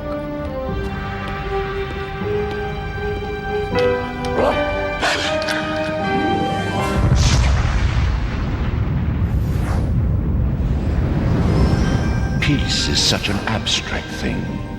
Is it the comfort one takes in one's friends and family, or the respite one occasionally finds from one's own soul? Or does one achieve peace in the final silence of one's enemies before they make their peace with you?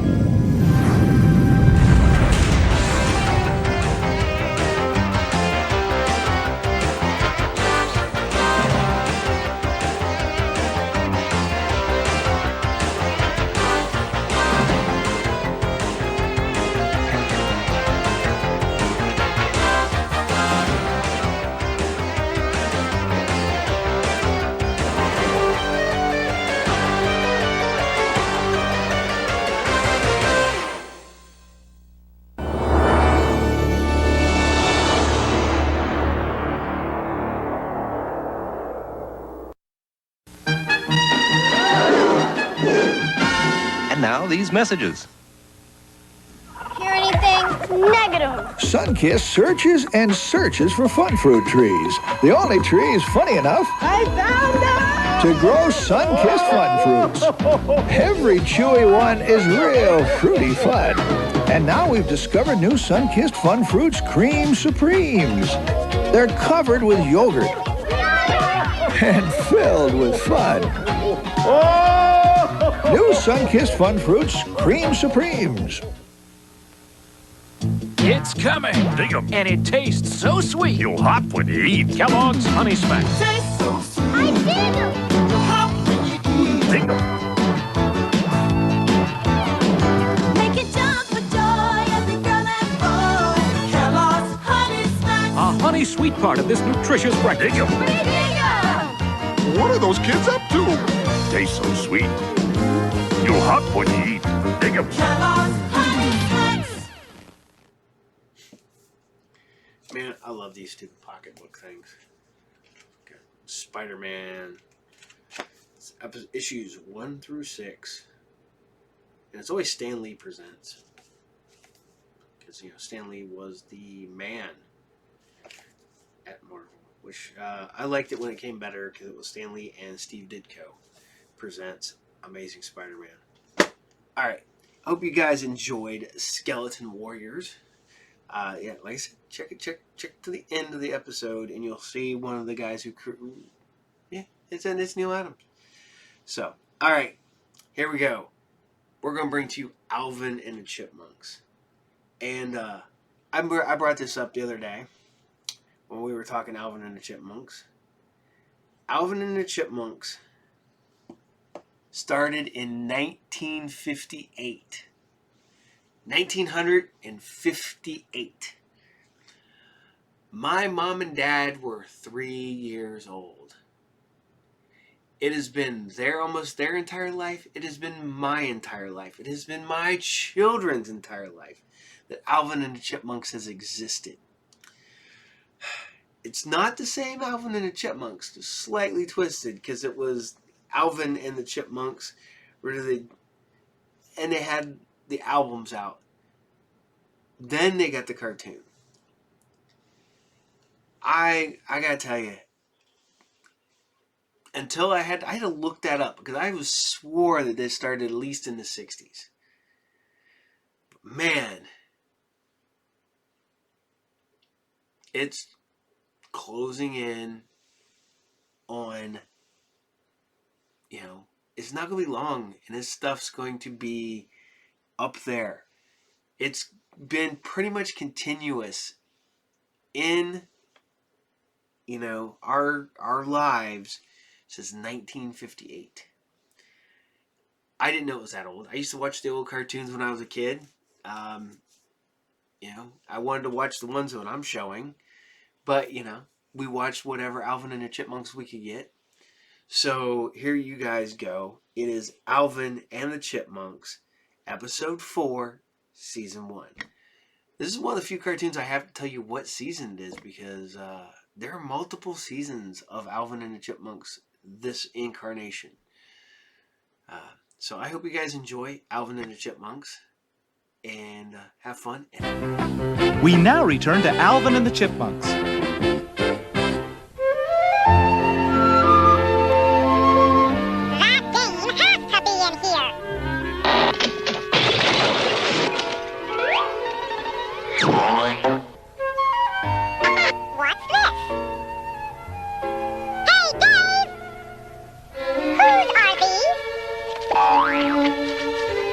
I haven't seen this stuff in years. They're your baby clothes. Baby clothes? We wore those? Yep, I even have proof. Our photo album. Whose dump is that? It's not a dump, Alvin. It's where we met and became a family.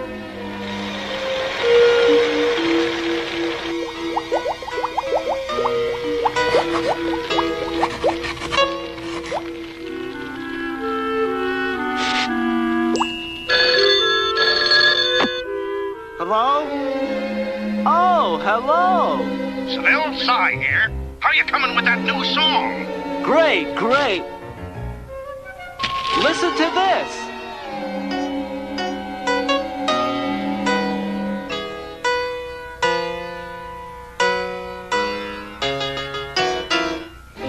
Well? I hate it, Seville. You've got 24 hours to come up with a hit song, or you're fired. We are your new landlord, and we have come for the rent. I'll get it to you as soon as I can. We'll give you to the end of the week, Seville, and then you're out. By the way, Seville, we don't allow pets. We take pets.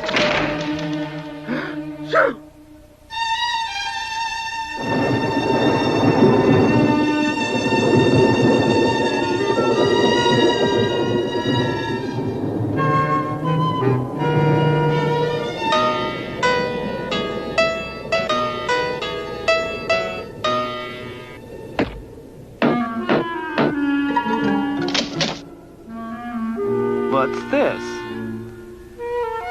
Dear kind sir, because winter's been so cold, and since there's been a severe nut shortage, I am no longer able to feed my 3 babies. Please care for them as if they were your own. A loving mother. Aw, poor little things. Seville's up to something. We better take a look.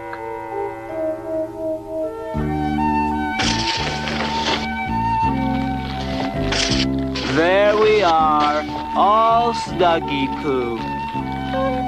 Daddy Davy's got to get some sleep now. Nighty-night. Nighty-night? Daddy Davy? Snuggy Poo? This poor guy needs help. Books!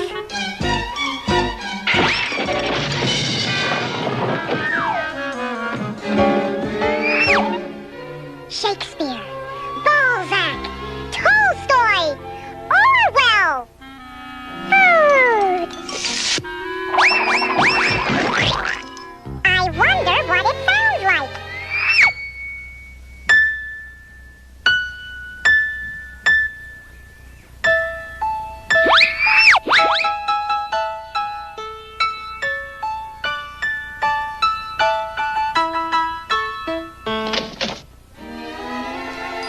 Simon, Theodore, Alvin! What's going on here? Oh, well, let's get some sleep. Just as we thought. Pets! We'll make sure Seville gets rid of them. Whoa!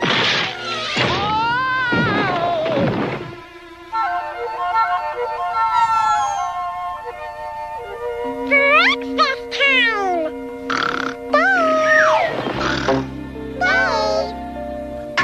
What? Huh? What time is it? We're hungry! What's that? Scrambled eggs and toast. Is it good? Yes.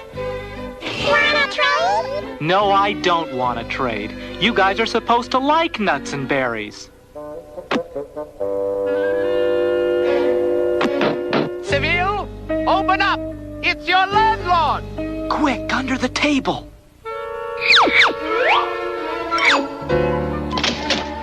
Perhaps we didn't make ourselves clear yesterday.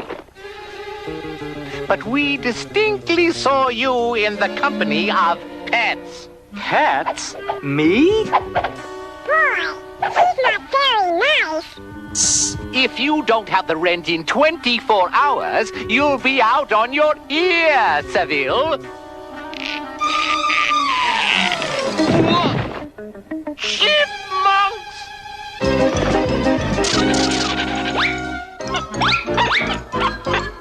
We've got you now. Not so fast. Hey!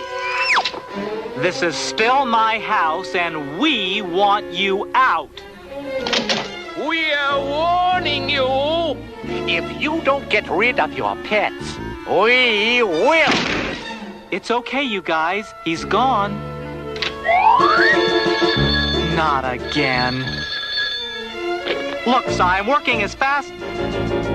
Oh, hi, Julie. I've got the stuff for brunch. Pick me up in a couple minutes, okay? Love ya. Brunch? I completely forgot.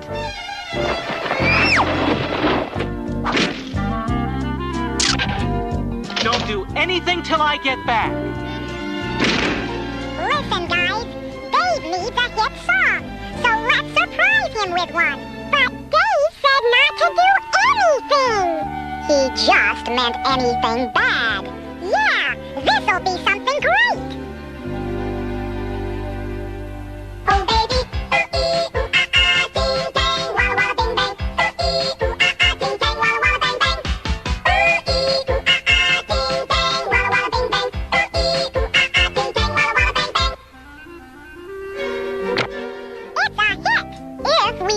To a radio station.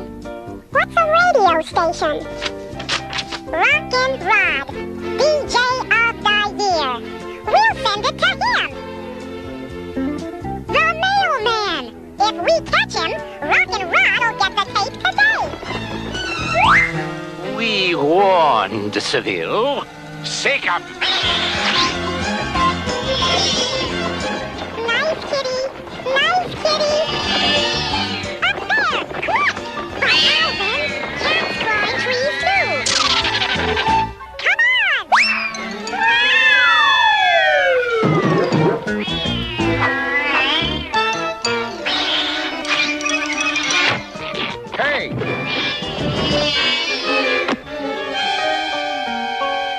Is this your cat?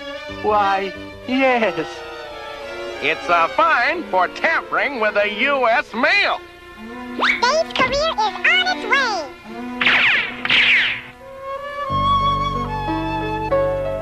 There's nothing to play with.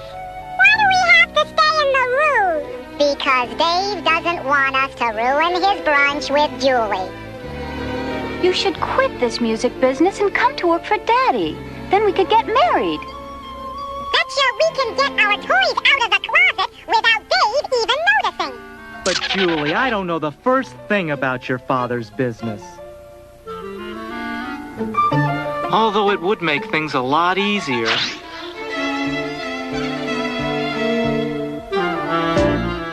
And I'd be able to pay my rent on time every month.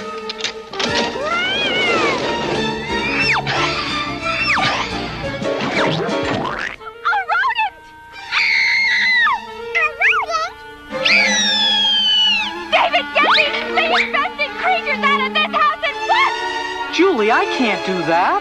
Either they go or I do. But lady! That does it. Oh, boy.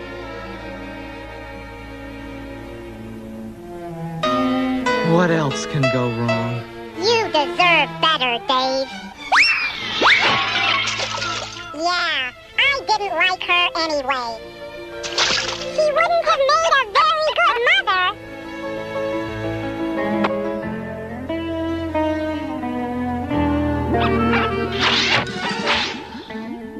Theodore? Hey, where are you guys? Well. Seville may be short on the rent, but you three will make up the difference. We now return to Alvin, that's me, and the Chipmunks.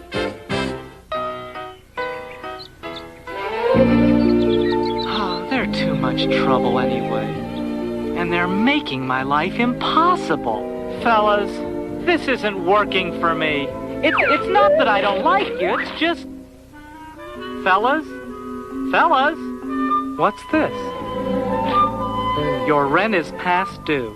We want you out by tomorrow. P.S. Don't bother trying to rescue your pets. It's too late. My boys! much, but at least it's part of the rent. Thanks to you, Seville will be able to stay another day or two. If you find any more chipmunks, you know where to bring them. As for you, you've got a dinner date with Sybil. Chow time! Give my regards to Sybil. Oh, boy! I'm starved! No, Theodore! Not eggs! Somehow, I'm not very hungry. I wonder where our hostess is.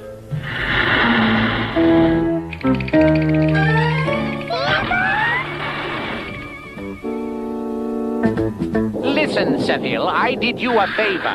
You should thank me. Where are they? The zoo. The zoo? What for? Snake food. If anything happens to them, I hope I can get to the zoo on time.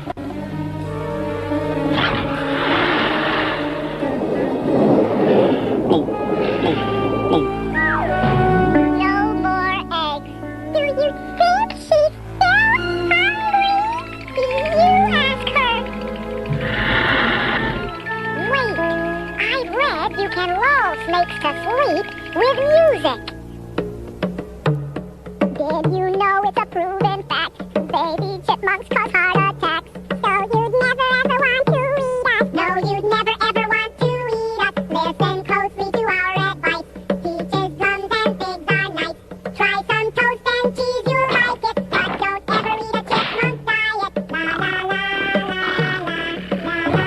la la la la. We gotta find Dave. You're sure this is a shortcut out of the zoo, Alvin? Positive. We'll be out of here in no time. Well, almost no time. Just great, Alvin. And when does the next ferry boat come by? Follow me. Freedom is just a hop, skip, and jump away! Know any more shortcuts, Alvin? He's gaining on us! Hey!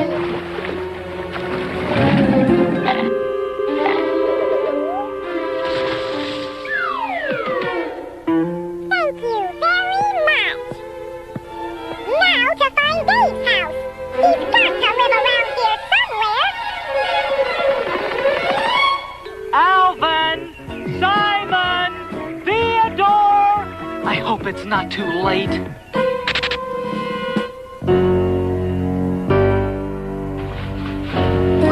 Oh my gosh! Look at all this food! We're not here to eat, Theodore. We need to call Dave.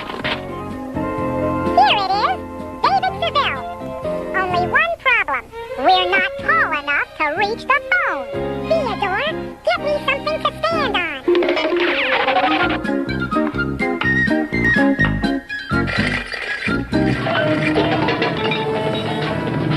One more should do it.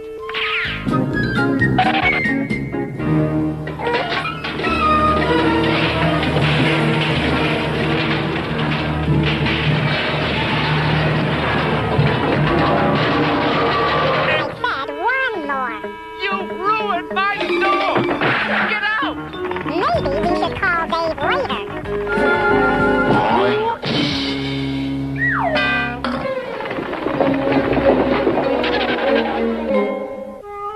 What if we never find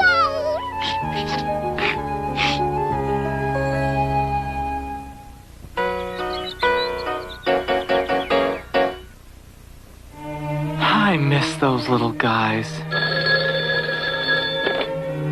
Seville, where's that hit song? Good. Bring it right down to my office. But Yes, sir.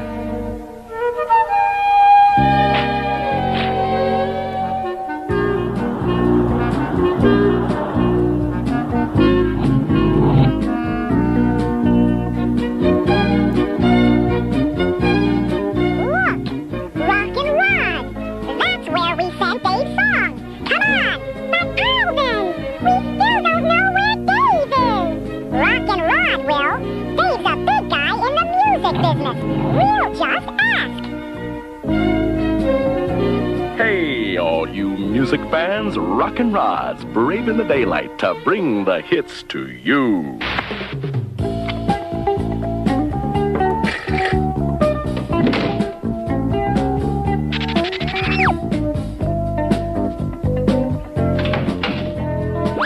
Nope, Rockin' Rod's not here. Look at all this neat stuff. And look at this. Dave's song in the wastebasket. I'll bet Rockin' Rod didn't even listen to it. I'll bet nobody heard it. We'll fix that. Right, Rockin' Simon?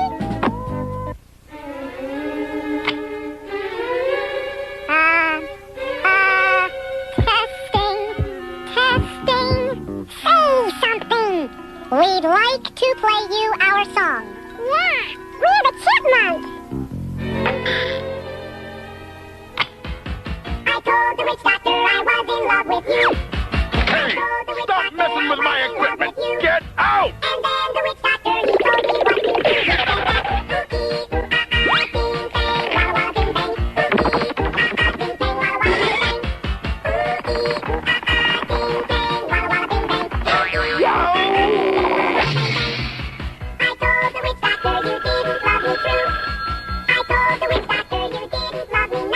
You love the song?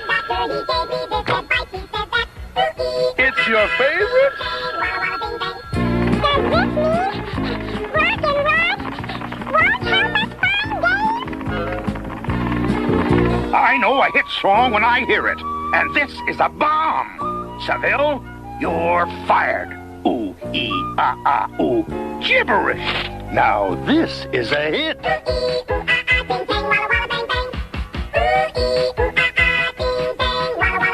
It's my boys singing my song. Anyone seen 3 baby chipmunks cruise by? Chipmunks? They're a hit. The phones are ringing off the hook. There they go. Boys! Boys! I'm hungry. Not now, Theodore. Come on, fellas.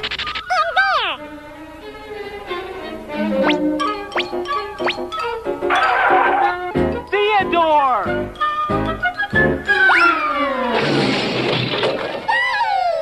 You're alive. Thank goodness. And you guys can sing. It was our surprise, Dave. Well, the best surprise is seeing you 3 again. Looks like we've got ourselves a hit. What do you mean? You fired me. You can have your job back, Seville. He can't accept. What? You don't pay him enough. Okay, I'll double his salary. Triple. Triple? Deal. From now on, boys, we'll always be together. Here it is, boys. Our new home. Oh, boy.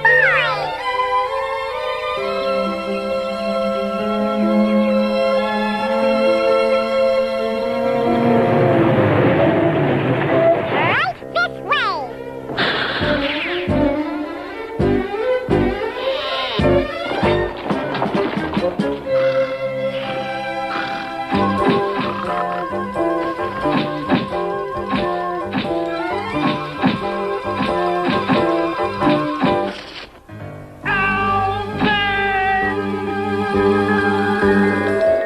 And that's how we became a family. Fellas? Nighty-night, fellas. Who are you? I'm Many Faces with the power to change from man to robot to monster. Oh, no. He-Man, He-Man. He-Man sold separately. Hi, old friend. Hi. He-Man, he's your friend? Friend and ally. He's just kind of weird sometimes. Oh, in specially marked packages, Man-E-Faces comes with 5 extra weapons. He-Man and Man-E-Faces each sold separately. Part of the Masters of the Universe collection. From Mattel. I'll show you how to get G.I. Joe. Destro. Of course it's Destro, you fool! Who else can help us? We'll attack here. The terrifying captain of G.I. Joe. Destro is his name. Destro is his name. G.I. Joe, American hero. Fighting Cobra and Destro. Where'd those jets come from? G.I. Joe headquarters. We've got to find it. But will they? Read the further adventures of G.I. Joe in Marvel Comics. All right. Hope you loved Alvin and the Chipmunks. That might be one I keep airing. Maybe every episode. People like it. There's a ton of them. So I won't run out anytime soon. I don't know if any of you people have animals at home, such as a dog or cats or whatever. But my cat will scare itself. It's over there. I don't know if you heard it before I went to the episode, but my cat scared itself. Because my cat is dumb. I love my cat, but my cat is goofy. So I hope you guys enjoy. We're going to bring to you Camp Candy. I'm going to actually have to sit down because there are different, people that are listening to these. I'm pulling up the episodes as I'm finding them, but there's no episode numbers. It's just the name. So I'm going to have to go through, and I'm going to air these, and my luck, I'm layering them way out of order. So if I air them out of order, sorry. If I'm not, then cool. I got them in order. So I hope you guys enjoy Camp Candy. Definitely a soft spot. Was a John Candy fan when he was still alive. Big fan of, Barf, Spaceballs, Uncle Buck, Armed and Dangerous. So, yeah. I liked, John Candy was funny. And, Camp Candy's, I'm rewatching it. It's held up pretty well, given the fact it's as old as it is. So I hope you guys enjoy Camp Candy, and we'll be back. The flea bites, the bee bites, the bark of the tree bites, the quietness of darkness, the stories told by firelight, the long nights, the food fights, a summer made of memories at Camp Candy.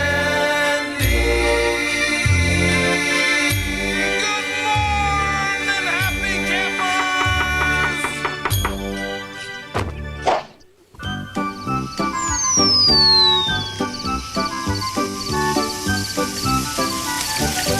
I don't understand it. A couple of hours ago, this was our mess hall. Now, it's just a mess. What could have happened? Dear Mom and Dad, I have to leave camp right away. It's my fault our mess hall got toasted. Who would have known today would have turned out so awful? It started out like any normal day at camp. As usual, I was pitching a perfect shutout.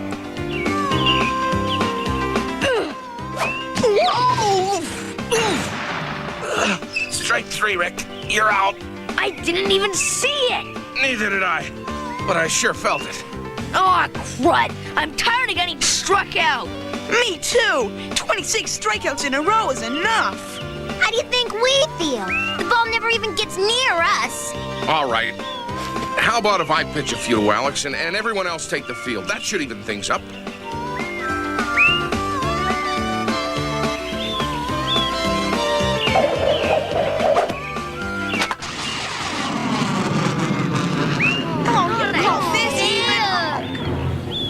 All right, she got lucky on those last few dozen, but nobody hits the candy corkscrew.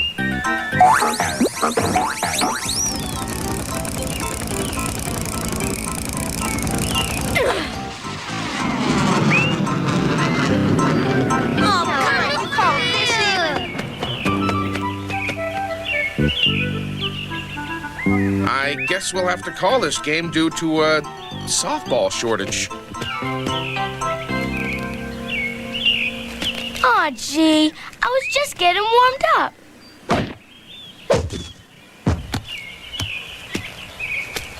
All right, one more fly to deep center.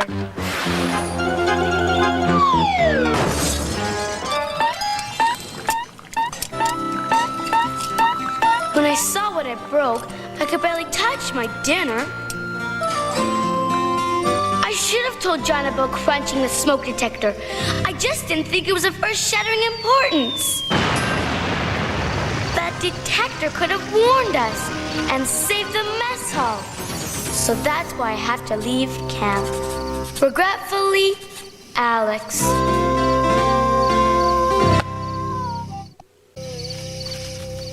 Dear Mom and Dad, remember how you said we'd have a blast at camp? Boy, were you right. Binky and I accidentally blew up the mess hall. It was after the softball game, and we were helping John get ready for supper. Binky, would you get me the oil can? Let me oil it for you, John. No, that's all. Thanks, Binky. Now, would you guys get some rags and clean up that oil? That sound means the battery's worn out, guys, so we'll replace it with a new one. It was then that John made the only catch of the whole softball game with his head. Oh! I can't believe it! You caught one of Alex's fly balls. She's out.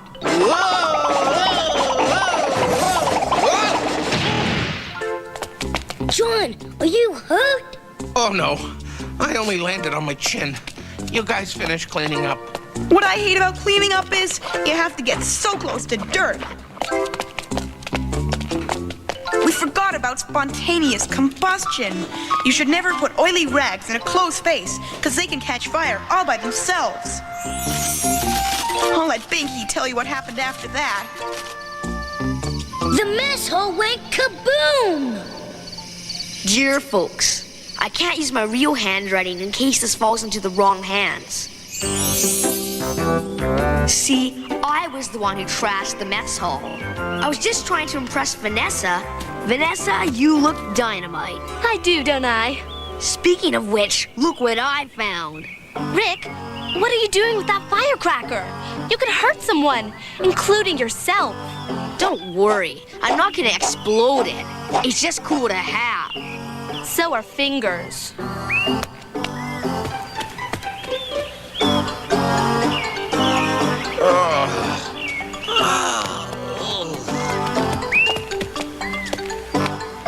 How can they call these things softballs?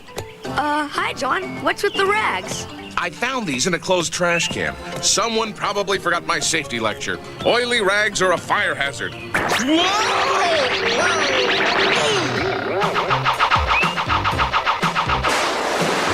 Yes, I just demonstrated.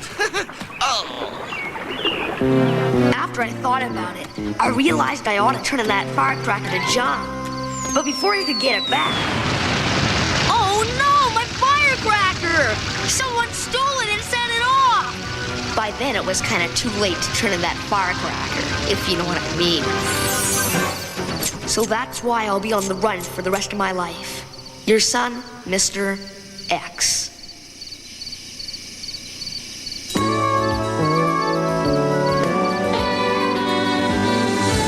Dear Mumsy and Daddykins, by the time you hear this, I will have left Camp Candy. As incredible as it may seem, your darling daughter may have committed a slight faux pas. I had just spent the afternoon doing my hair, my nails, and picking out just the right clothes for the campfire sing-along.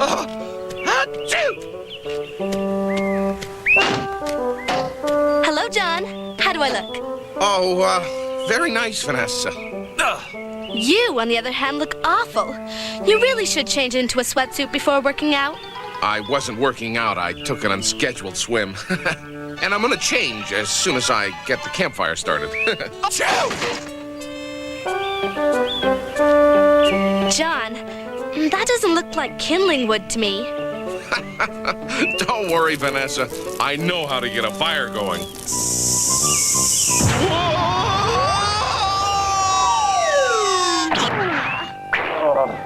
That's the first time a fire got me going. Oh. Look at me! I'm a mess! Oh, a little mud never hurt anybody. Ow!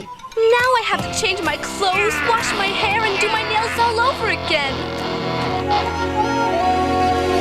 As you can imagine, doing justice to my looks requires a lot of energy. Vanessa, I can't even read the weight number on this. That appliance store of yours is drawing all the power from our lights. All right, fine. I'll just get my power elsewhere. So I use the outdoor plug in the mess hall. After all, I wasn't drawing that much power.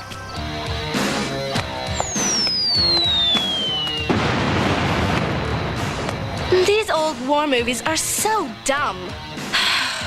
Well, I hope you have enough light to read by, Alex.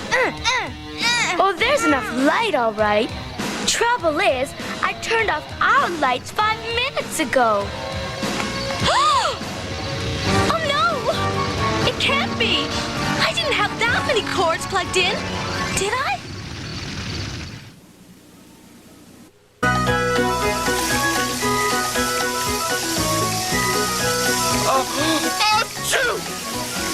Oh, what a day I've had. And now the camp mess hall burned to a crisp. What a tragic waste. At least we should have toasted marshmallows over it. Something. And that, Mother and Father, is a shocking story of how I burned down the mess hall. Of course, if there were enough outlets for all my appliances, I wouldn't have had to plug all those cords in one socket. Maybe I did go crazy with power, but I promise I'll never mess with electricity again.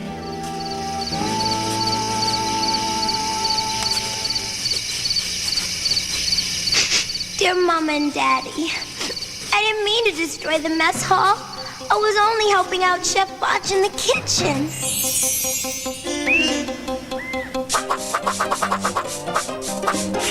Ah, paradise. Ah, Robin, the smell of a fresh beet is hard to beat, no? Not bad, Botch.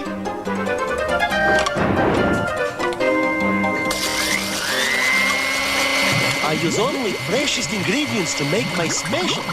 Botch's Borscht Brownies. Borscht Brownies? Ah, first batch is completed.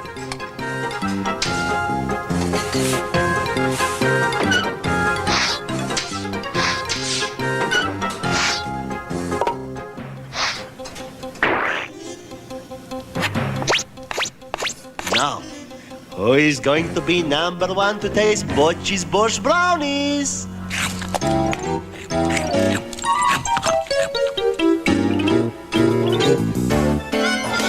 Listen, you guys are always eating out of our trash cans. Now, this has to be better than that.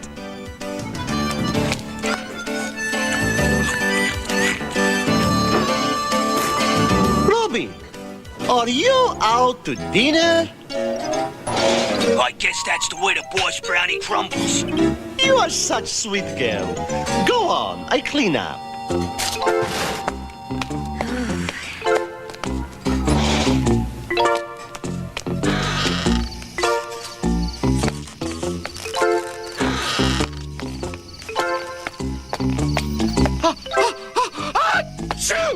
Hey, John. I hear those mud treatments are really good for your skin. Not when you fall into it. I was just heading for the showers.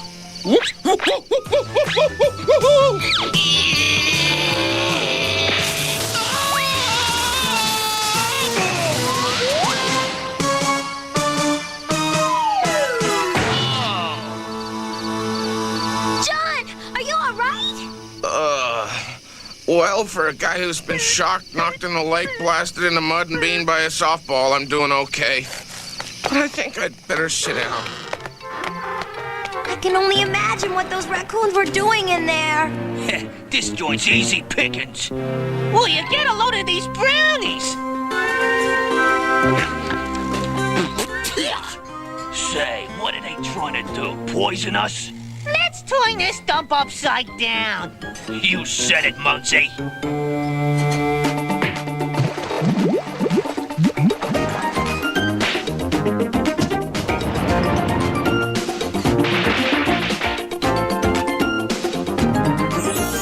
Whatever those little guys did, our mess hall is history. But it's my fault for letting them in. Did you hear that, Clyde? We're in the clear. The game's gonna take the fall for us. Milo maminko, mili tocinko. Since I am in America now, I will write the rest of this sad story in English for sake of audience. Last night, I am baking the kids' favorite treat, borscht brownies. Shoo! Ah, friend John, you are just in time for a batch of Butchie's borscht brownies. Why don't you just hit me with lightning and get it over with? Come on, John. One bite and you will be in heaven. That's what I'm afraid of. Gee, I'd love to have one, Bodge, but I'm on a special beet-less diet. Well, I guess I could have just one. Well, you like? Oh, yeah. I've, never eaten anything, like it. Never. Oh. Hey, what are those raccoons doing in here? Go on, back where you belong. Come on, get out of here. Oh, another one. Well, that goes for you too, you little stinker. I wasn't getting too personal with that stinker crack, was I? Now let's just stay calm. Don't do anything we'll both regret. Wait. No. Please.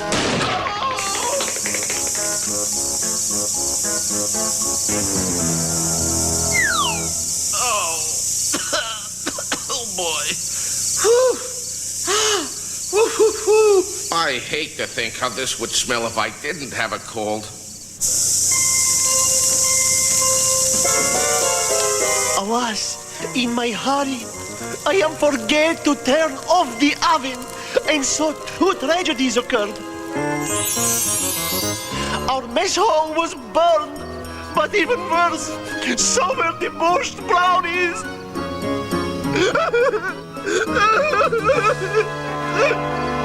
Dear Mom and Pop, poor John. He turned to me for medical help.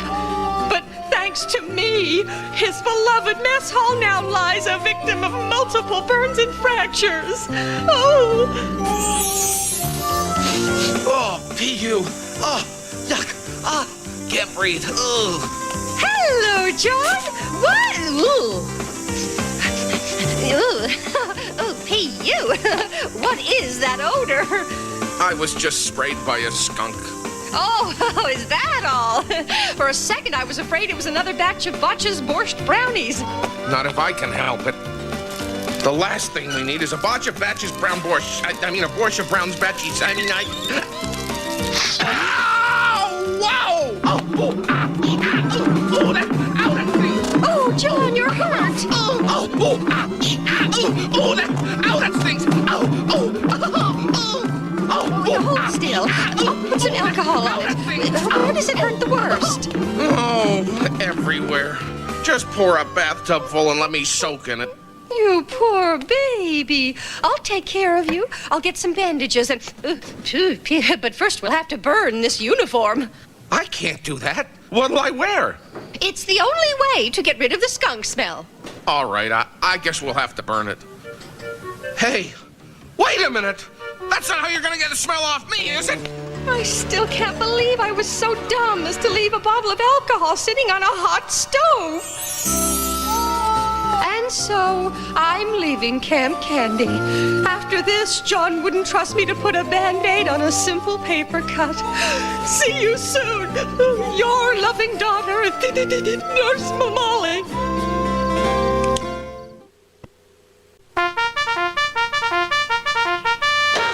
Oh, am I sore? Well, at least today can't be any worse than yesterday. Or can it? Hey! What's going on? Why is everyone leaving Camp Candy? Someone blew up the mess hall. Yeah, I know. I did! What do you mean you did? My softball broke the smoke detector. Your softball only hit John. Our oily rag started the fire. No, it was my firecracker. My electrical cords. My raccoons. I left the oven on. No, I left the alcohol out. Wait, hey, wait a second. No, wait, hold on. Wait, hey, you, wait. You gotta believe me. Just hold on a second. You guys aren't to blame for the mess hall. But I left that alcohol. No, I put it away after you left. In fact, I managed to catch all your safety violations. Boy, did I catch them. But we've all learned good lessons about the importance of smoke detectors, and about not leaving oily rags in a closed place, and about not playing with firecrackers, and about not using too many electrical cords, and about making sure stoves are turned off with nothing flammable near them. And I can't emphasize this enough, about never letting wild animals play in your kitchen. We may never know what happened to the mess hall, but... Head Counselor Candy, I know. It was my fault. I think you'd better read this. Gee, Duncan, can it wait? Besides, I hate to read other people's mail. Please? Huh? Dear Mother and Father, last night I was out stargazing. At a meteor shower. As you know, a meteor shower is made up of rocks from outer space that burn up in the Earth's atmosphere. But I guess one meteor didn't burn up all the way. It hit the mess hall. It must have ruptured the gas line. Just a minute, Duncan. Duncan, I don't see how this was your fault. But, sir, don't you see? I should have warned you to move the mess hall, sir. Oh. Oh, that's okay, Duncan. We wouldn't have believed you anyway. You wouldn't? Gee, that's great. Our mess hall? Hit by a meteor? What are the odds of that happening? The way my luck was running yesterday, about 50-50. So, what do you say we start fresh with another great day at Camp Candy?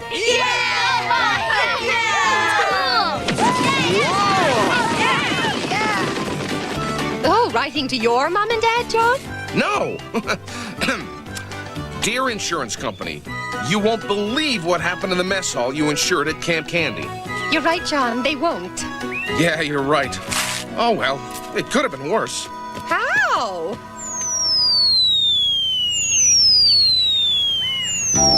I could have been hit by one of those meteors. Oh,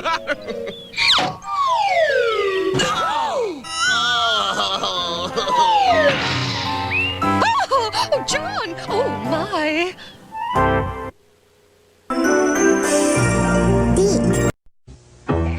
Bumble around with the bumble ball, baby. Bumble around. Silly little ball, and I don't mean maybe. Makes you laugh when you pick it up or put it down. Everybody loves trying to get a handle on the bumble ball. Its gentle, wacky bumbling motion keeps you busy or puts you in a tizzy. Are we having a ball or just losing our grip? Who cares? Bumble around with the bumble ball, baby. It's the wackiest ball in town. The bumble ball from Erdl.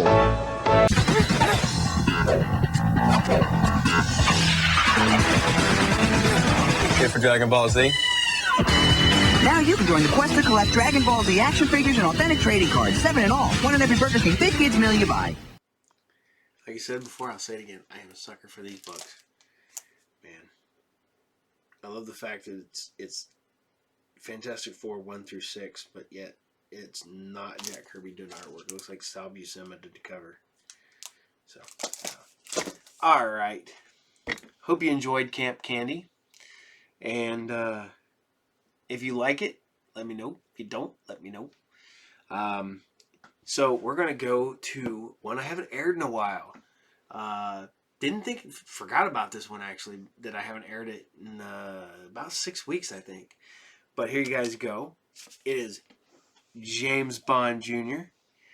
The episode is episode 5, and it's called The Plunder Down Under. You know, this is one I am really, really shocked hasn't made sort of comeback. You know, James Bond has become very popular. We just had the new one where they spoiler alert if you haven't seen it. You know, it's pretty much been spoiled to everybody, but Daniel Craig's version of Bond dies. But I'm just really surprised they haven't brought back James Bond Jr. It seems like this would be something that you would do in you know, some sort of streaming. Actually, I'm surprised there ain't a live action version of it, because I'm sure that there's some streaming network that would jump on a you know, a live action James Bond-esque show that they don't have to pay James Bond money for. But yeah, this one's really kind of a shocker that this doesn't exist. That this, you know, we had it for a very short period of time, and it was done. So I hope you guys enjoy episode 5 of James Bond Jr., The Plunder Down Under.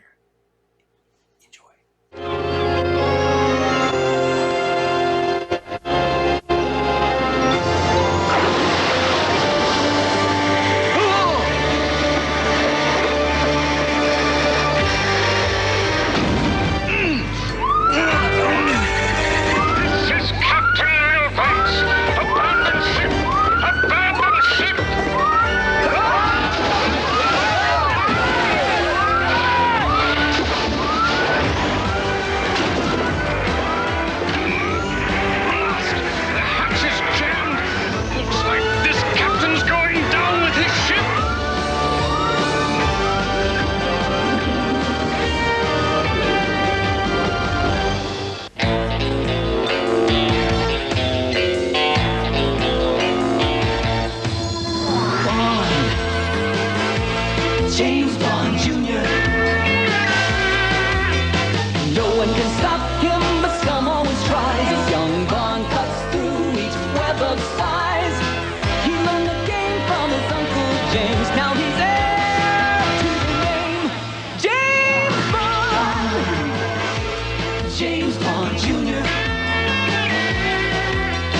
Look out, he's coming through. He's got a job to do while he rescues the girl. James Bond Jr. chases scum around the world.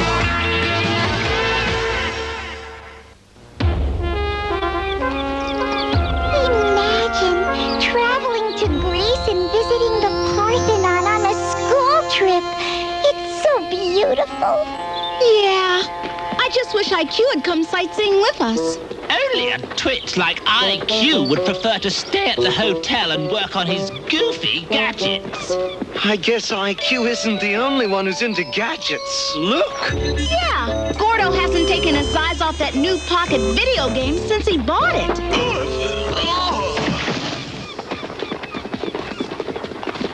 Gordo, are you all right?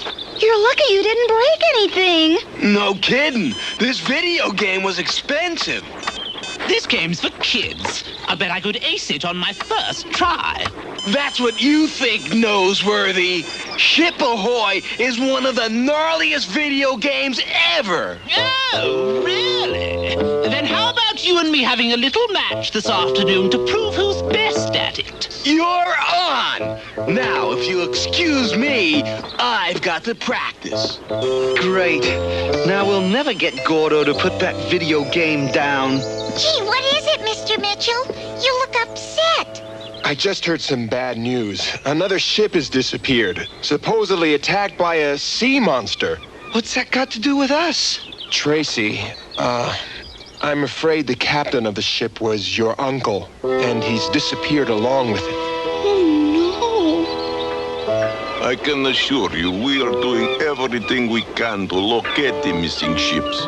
Unfortunately, we have not yet been able to solve these baffling crimes. It seems the authorities here don't have much experience in dealing with sea monsters. Whatever stole those ships is much worse than any sea monster. and my Uncle William would be in terrible trouble. Don't worry, Tracy. I'm sure we'll find your uncle soon. We've talked to every seaman on the docks, and we still have no clues. Captain William is my favorite uncle. I'm really worried about him. I'm sure your uncle will be all right. Why don't we try some scuba diving? Maybe it will help take your mind off your troubles. Want to go, Phoebe? No, thanks. I'm so tired, I just forgot how to swim. I'll be glad to join you. It gives me an opportunity to try out my latest inventions. This mini homing device attaches to my wetsuit belt and transmits a signal to this receiver. And this ring fires a laser that can cut through solid steel.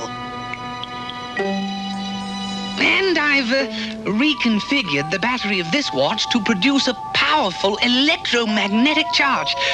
Just press the time set button.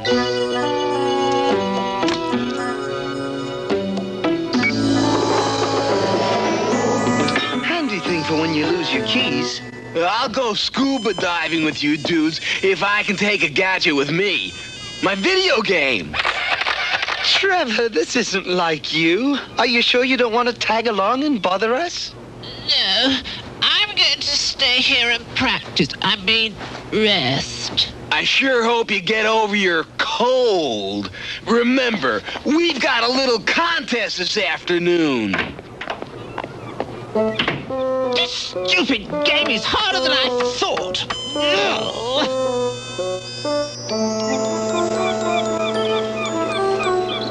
I've rented a boat for us to find an agreeable place for scuba diving. Quick, everyone! Duck! Look! Jaws! It's a sure bet that metal-mouthed monster's got something to do with all those missing ships. Let's follow him. Scuba diving? I hope his teeth start to rust. We'll have to join him. Oh, I equipped our face masks with mini radios so we can communicate underwater.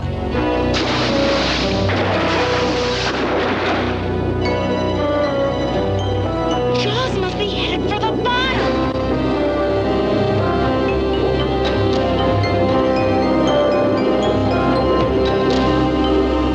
Guys, it's the sea monster! There's no sea monster. It's some sort of giant mechanical apparatus. But what's it for? Come on, let's find out.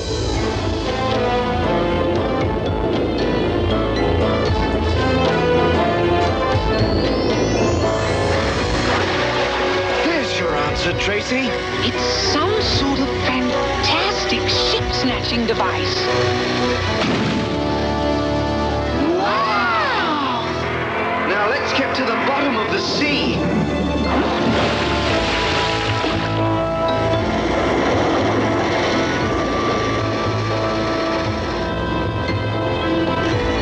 It looks like that giant claw's taking the oil tanker to that fortress on the bottom. We'd better get back to shore and inform the Coast Guard. Oh dear, we've got company. Huh? It's a great white shark, and it's coming right at us. Swim for it!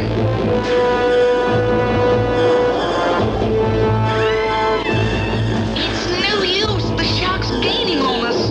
Oh, we're fish food! Gordo! IQ! Where are those guys? I thought they were right behind us. There's Gordo! Swim, Gordo!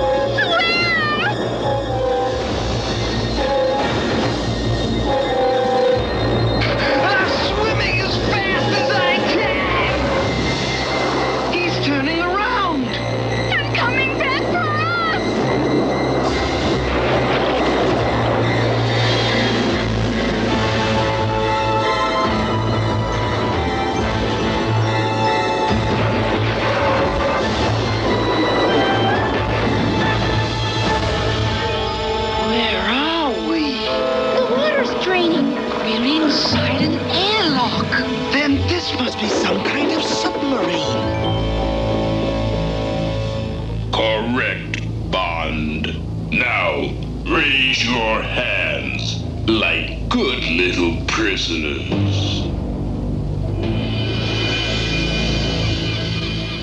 I wonder what's taking them so long. He should have been back hours ago. I'm getting really worried. Oh, me too. Gordo's late for our match. I'd hate it if he deprived me of the pleasure of beating him. I thought you weren't feeling well, Trevor. Oh, I'm feeling a lot better now that I've mastered this dull little game. Gordo better show up pretty soon if he knows what's good for him. We've got to find James and the others. Have you any idea where they went? No, but with this homing device, we might be able to find them. I heard IQ tell James all about it. Then what are we waiting for? Come on!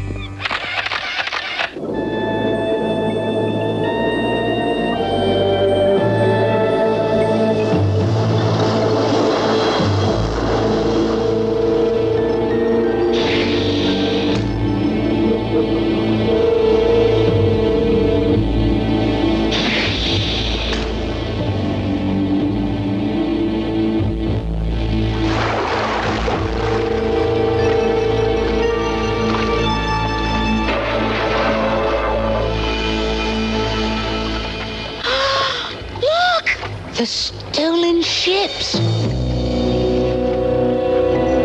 But who stole them and why? Quit talking and start walking.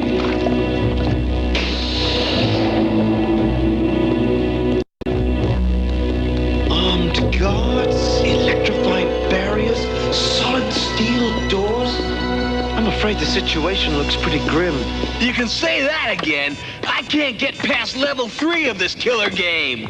Oh, I wouldn't worry about it, Gordo. Something tells me your match with Trevor will be postponed. I know what you mean. It'd be just like that Noseworthy to try to weasel out. James, I have an idea. An idea?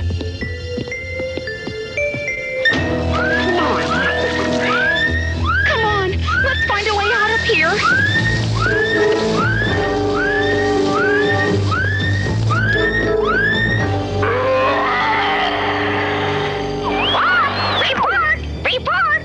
Captain, the prisoners have temporarily fled. Tracy! It's my uncle! Captain Milbanks, are you all right? Oh, shipshape as ever, except for being stowed away in this blasted brig. Hang tight. We'll be back. And we'll get you out of there! Move along, you two, before I lose my patience. Phoebe, where are you going in such a hurry? To find James and the others. Well, tell Gordo our match is still on. That little twerp's not going to back out on me. Gordo wouldn't do that. Good! I can't wait to see him lose! This homing device better work. It's our only hope of finding them. I've brought the prisoners here to your command center, just as you ordered. Marvelous! Marvelous! I should have smelled you behind these foul crimes. Walker D. Plank. So we cross swords again, young Bond. But not for long. Not for long.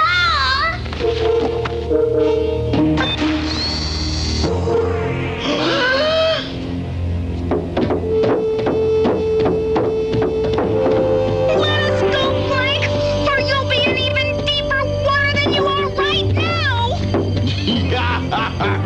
Save your threats. There's nothing you can do to stop me from completing my master crime. Which is? Delighted you asked, young Bond. Let me show you.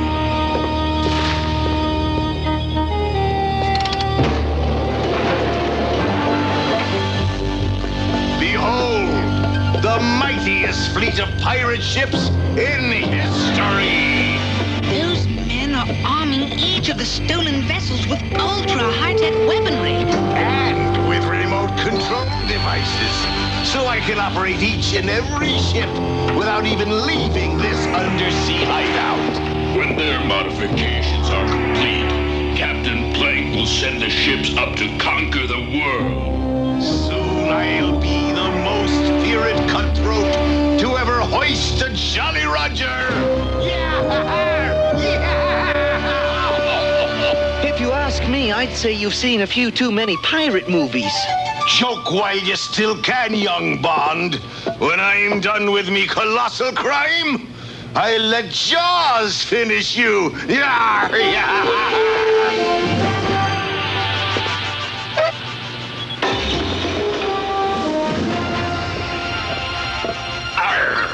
It will be my pleasure.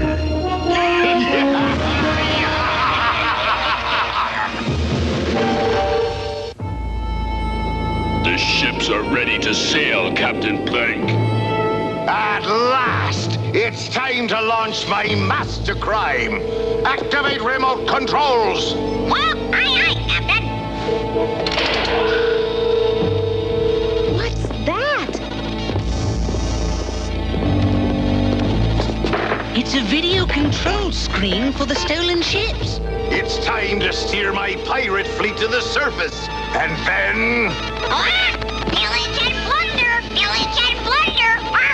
We've got to stop Plank from launching those ships, and fast. But how? Yahoo! Oh, fantastic! Hey, I just aced the last level of Ship Ahoy! Yahoo! That's it! James, I've got it! What is it, IQ? A way to beat Plank at his own evil game. Yahoo! All I need is Gordo's Ship Ahoy game. And the transmitter of my homing device. That must be the boat James and the others rented. They must have gone scuba diving around here. Yeah, the same place where all the ships have been disappearing. Uh-oh, the homing device just stopped. There! I've installed the homing transmitter into this video game and wired it to override Plank's remote control system. Now's your chance to play the ultimate video game. Wow! In a few seconds, those ships will reach the airlock and return to the surface. Then... What the... I've lost control of my fleet! Mutiny! Mutiny! It works! Yeah! Now watch this!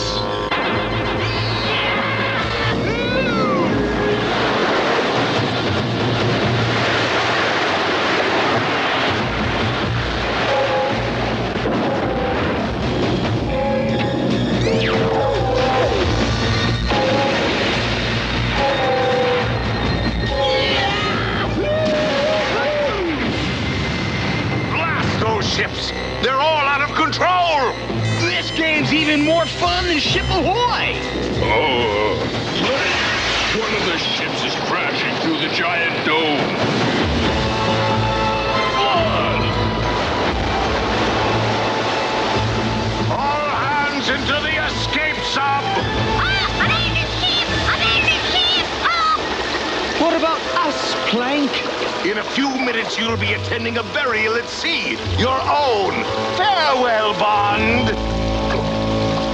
Plank and Jaws are escaping!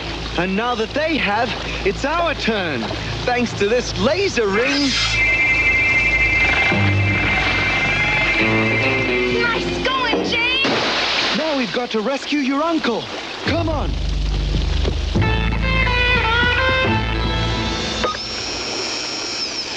William, are you all right? Of course, Tracy girl. Then let's scramble.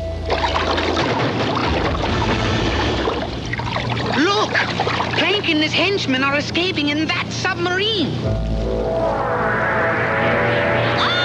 Yo ho ho and a something for a start!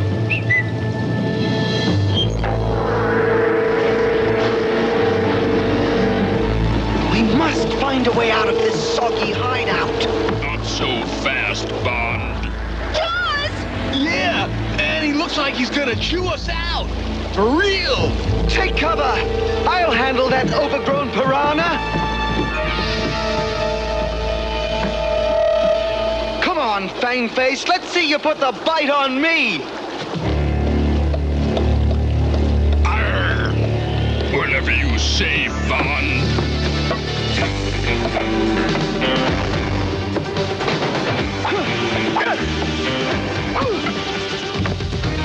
3 strikes, you're out, Bond.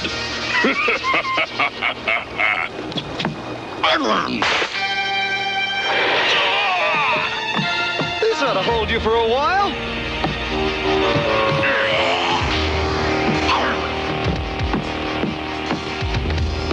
Uh-oh, a dead end. Just a moment. That anchor chain gives me an idea. Your time's run out, Bond. Yours too, Jaws. According to this electromagnetic watch.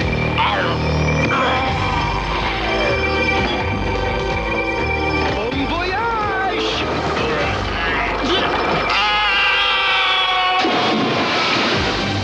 James, are you okay? Yes, but I think Jaws bit off a bit more than he could chew. Come on, let's blow this place before we're all sucking seawater.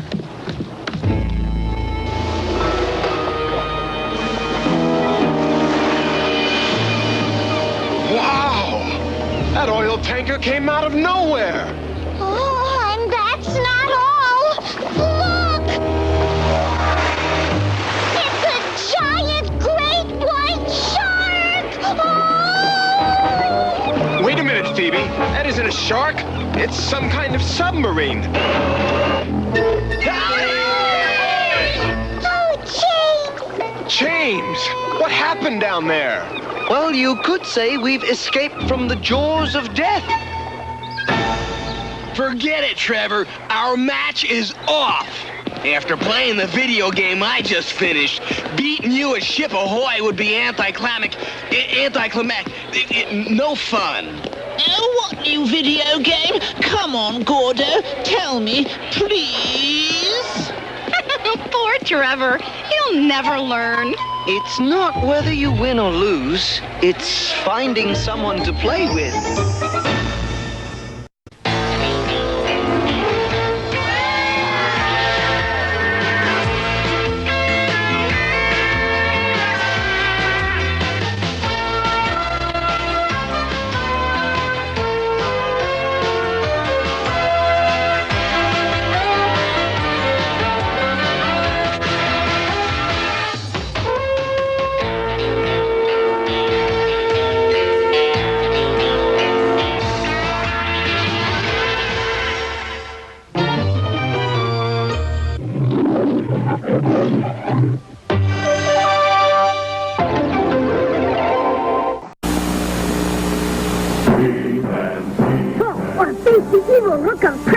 Trapjaw, Battlecat, and He-Man each sold separately, string not included. That hook won't stop He-Man. In Trapjaw who uses vicious claws. Still no contest. In Trapjaw who uses wicked lasers. Even a one-armed army can't stop He-Man and Battlecat. You win this coin, He-Man. Trapjaw figure from the Masters of the Universe collection. He-Man and Battlecat figures each sold separately. From Mattel. He-Man. Beastman's no match for Battle Armor He-Man. Beastman, Battle Armor, He-Man, and Skeletor each sold separately. Take that! Just a dent. And that! More dents. But look! They're gone! Only He-Man has this power. Oh, yeah? Battle Armor Skeletor has it, too. Now the real fun begins. Battle Armor, Skeletor, and He-Man figures each sold separately from the Masters of the Universe collection. Beastman figure also sold separately. From Mattel. Hope you enjoyed James Bond Jr. I just got the video game at the shop the other day for the Nintendo. So, but yeah, I just can't wrap my head around how we haven't got more of this. It just seems like this is something that belongs out there. So, all right. So, we're going to end it today. We're going to bring you one more cartoon. One that I have a soft spot in my heart for. One that I had forgotten existed until I started rewatching them, and that is the Quickie Koala Show. Love this cartoon for some weird reason. I mean, the characters are different from what we had before. But man, there's just something about it. It's a fun little cartoon. And I guess you get 4 cartoons per cartoon. So there's that. So I mean, it's a lot you get in a very short amount of time. So here you guys go. Enjoy. This is Quickie Koala, episode 4. Enjoy.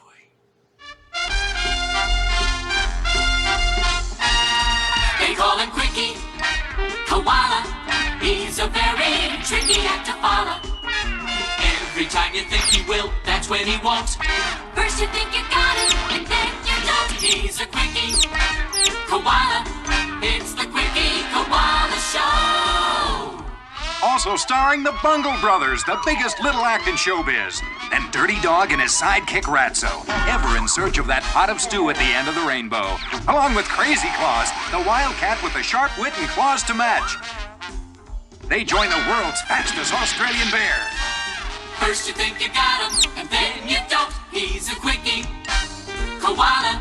It's the Quickie Koala Show.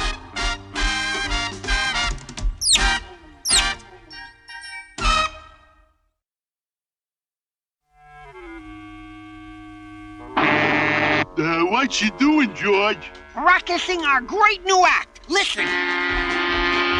Look out, George. Here comes a train. It's not a real train. It's only me. Listen. Get up, George. You're squishing a little birdie. Up, Joey. I made those sounds with my voice. I get it, George. I can do one, too. That's the worst sound effect I ever heard.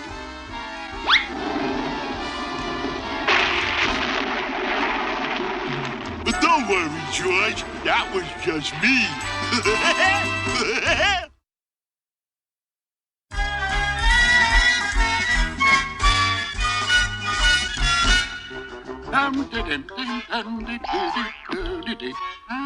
A letter for Quickie Koala. I'll take that. Good morning, Outdoors. Nice to see you again. Oh, goody, a letter. Gotcha! What? Oh, it's from that contest I entered. Ha! Oh, maybe I won some delicious eucalyptus leaves. Oh, goody, goody. Huh? I just love eucalyptus leaves. That's strange. I thought I heard someone knock. Did he say eucalyptus leaves? That's it. He loves eucalyptus leaves.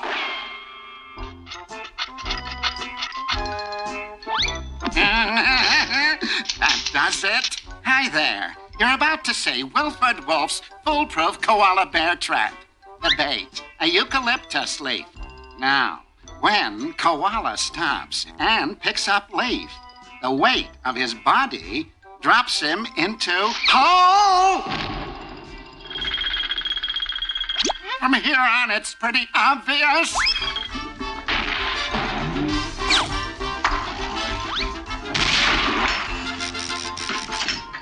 Works like a charm. My, what a beautiful day. Bye-bye, little house. I'll see you later. Oh, my goodness. A eucalyptus leaf. Hey!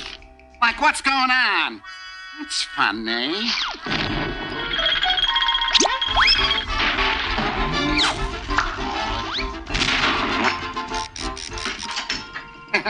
It always works for me. Oh, imagine finding a eucalyptus leaf, as well as being selected as winner for a day, and getting a free all-expense-paid luxury liner cruise. A luxury liner cruise? Free my foot. He'll pay and pay and pay and pay.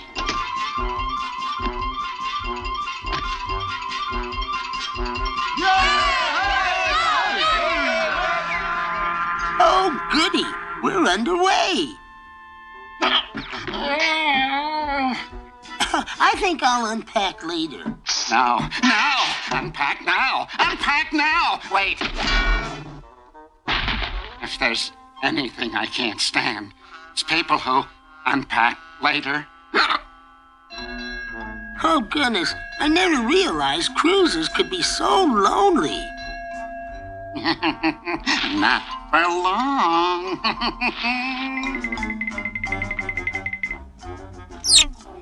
Oh, the trip would be much more fun with a friend. Friend, my foot. Why, hello, Mr. Wolf. Fancy meeting you here. Oh, it's so good to have a friend aboard. Cheerio, sailor. Ahoy, mate. Lovely weather we're having. Oh, must have been a tropical storm. Oh, dum-dum-dum-dum-dum. Are you enjoying the cruise, Mr. Wolf? Yeah. Great time. Me too. See you around. People should look where they walk. Shuffleboard, anyone? Where'd he go? Ha! Gotcha! Hey, take it easy. Anyone can make a mistake. Yow! Let go! Oh, dear. I guess everyone is tied up. Oh, goody. We eat. I'm famished. My. Everything looks so tempting. I wonder what's in this one. Huh? Wolf Wellington. What else? Perseverance pays. I can almost forget all the bad things he did to me. Hey, you must have done those things to yourself, Mr. Wolf. Huh? Hush up. I know what I'm remembering. A wolf never forgets. Well, that's an elephant. Huh? Oh, whatever. Hush up. We both use our trunks. I got a memory like a hawk. Like an elephant. Whatever. I never forget. Never. Uh-oh. I forgot. I can't swim! I can. You can? Then get out of there. Get out of there! Where are you? Why, right behind you, Mr. Wolf. I should have known I didn't have him. You know something, Mr. Wolf? You should have learned to swim when you were just a little fella. I know.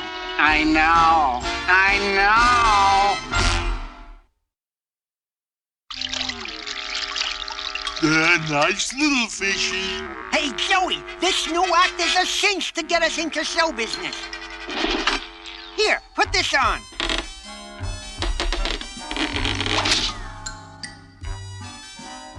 Joey, you're gonna be the trained seal in our new act. A trained seal? Goody. I always wanted to be a trained seal.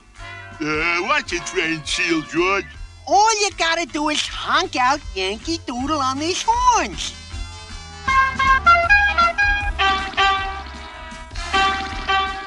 Blow harder, Joey. Gee, George, if you wanted to do an act with the whale, why didn't you just say so?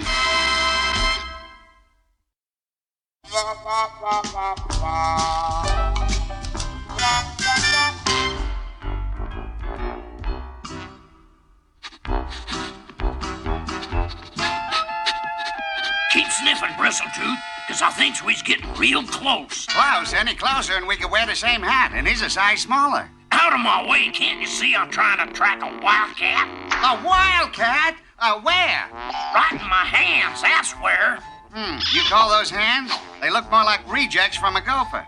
You know what you need is a manicure. If you were a girl, you need a girlicure. If you're a dog, you need a pedicure. Hands off of my hands. Never mind. If I can't do your nails, at least I can do my own. Hey, what's this? Oh, it's another one of those bothersome baubles. Do you see what I see? Come back here, you bungling bone biter. That confounded critter must have a whole stash of gold somewheres. And us is gonna keep him safe and sound till he leads us to it. We must get together again soon. Say a year from Wednesday. Toodaloo. Hot diggity. Now he's gonna lead us right to that gold. Follow me, you moth-eaten mud. Well, imagine bumping into you again so soon. Yeah. Watch where you're going. Sorry, I don't wear a watch, but I've got time on my hands. Keep out. Now that means dangerous to winter. Oh, yeah? Well, me and my hound dog, we laughs at danger. Don't we, Bristle, too?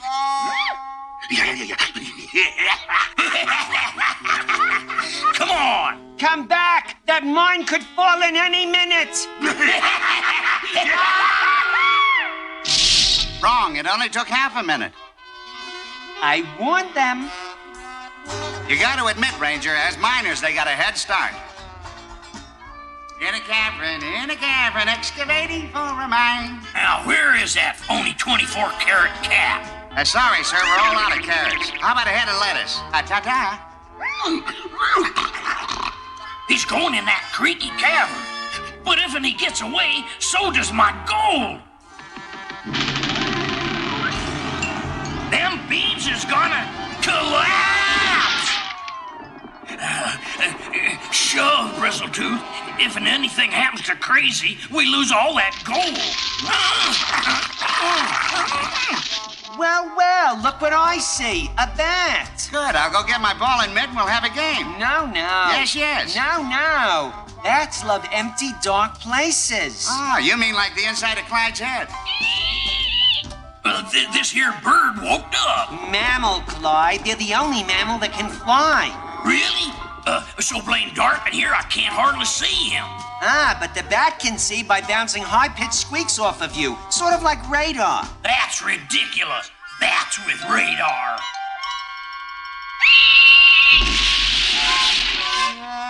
That bat sure proves a point the hard way. You'd better be gone before I return. Easy for him to say. Don't worry, Clyde. I'm an expert at getting rabble out of rubble.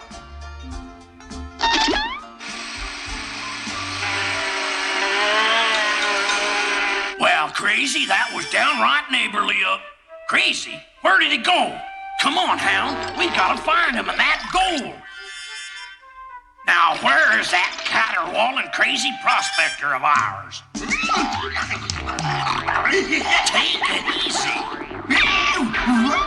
You nuggethead. We's gonna clobber our ticket to the gold. Quick, make like a cowcatcher. I see you pick up. You also deliver?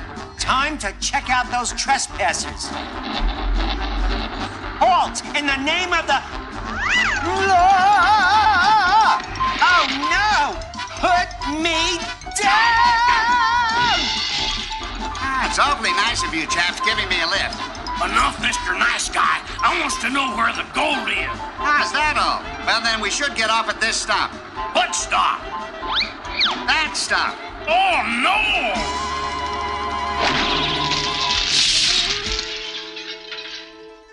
Well, I'll be hornswaggled. Gold! Gold! Look here, Bristle. We's rich. Gold! I'll bet Rawhide, Clyde, and Bristletoot are behind all this. Actually, they're in front of it. It's mine. All mine. Gold! Gold! Wrong, Clyde. According to Rule 4506, this mine and all the gold in it belongs to the Park Department. What? You can't do this to me. What's that? It's those noisy upstairs neighbors again. Let's vamoose. We don't have time for that. Let's get out of here. The rule book says to avoid cave-ins, keep perfectly silent. Well, it looks like we made it. Shucks, there weren't gonna be no cave-in, and I'm going back for my gold. I wouldn't do that if I were you. You know that Clyde's as impulsive as he is repulsive. Go! Go! Go! Oh, my. Poor Clyde. Oh, I'm not well. What was that? That, Clyde, is what I would call a gold crush. But then you've always had rocks in your head anyway.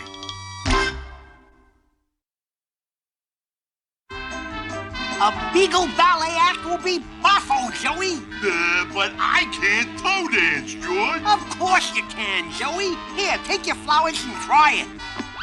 I tell you, George, I just can't get up on my toes. Nuts! Sometimes I think I ought to just get out of showbiz. I hate to let George down.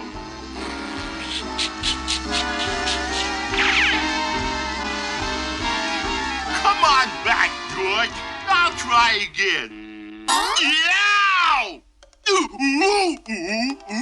Stay up on your toes, Joey. You're doing great. By George, that's me. I think he's got it.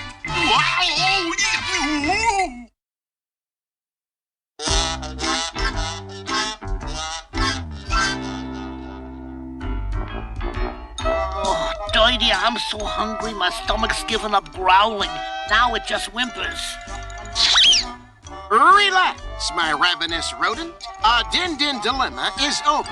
In yon cinema, we can enjoy a meal and a movie. But how do we get in? Come with me.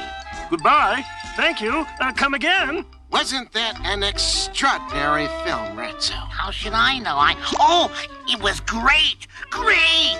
Nighty-night, sir. Good night. Come again. Huh? All comfy, Ratso?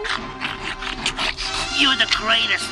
So, a couple of popcorn pinchers, eh? Not me, Officer Bullhorn. There's your dog. He made me do it. He did. He did. Good night. Come again?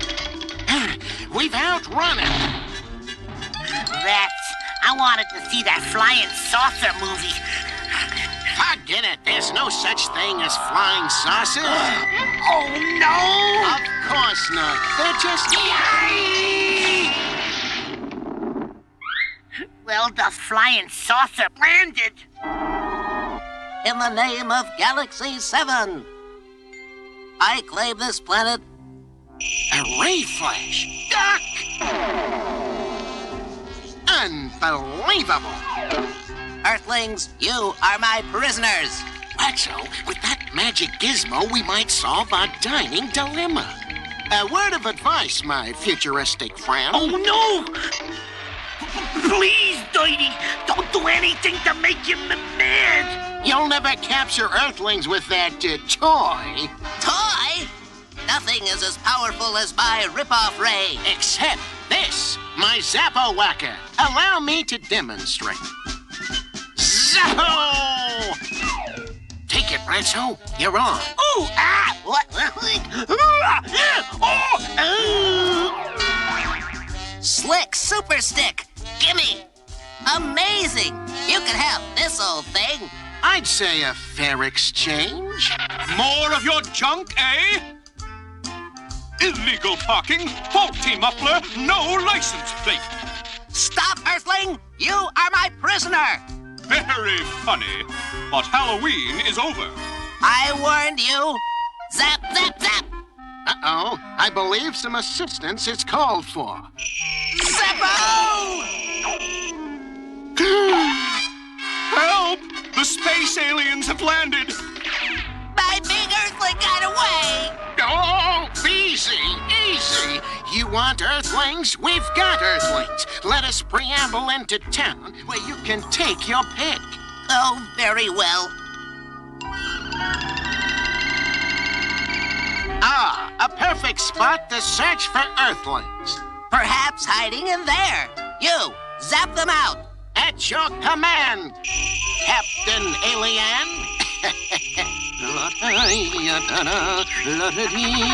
I don't see any Earthlings. Caught in the act. Oh, I bet I get a medal for this. You promised me Earthlings, and I am mad. Mad, mad, mad, mad, mad, mad. Maybe even 2 medals. A Centurion Bubblehead! Run for your lives! Come, assistants!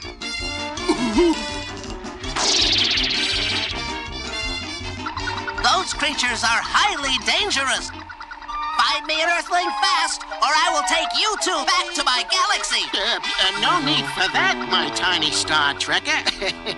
There's an Earthling now. Honest, Chief, we're being invaded. There are these little spacemen with ray guns and then, hello? Chief? Hello? Stop!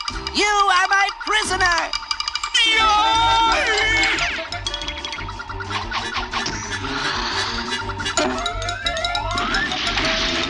Got you! Escape!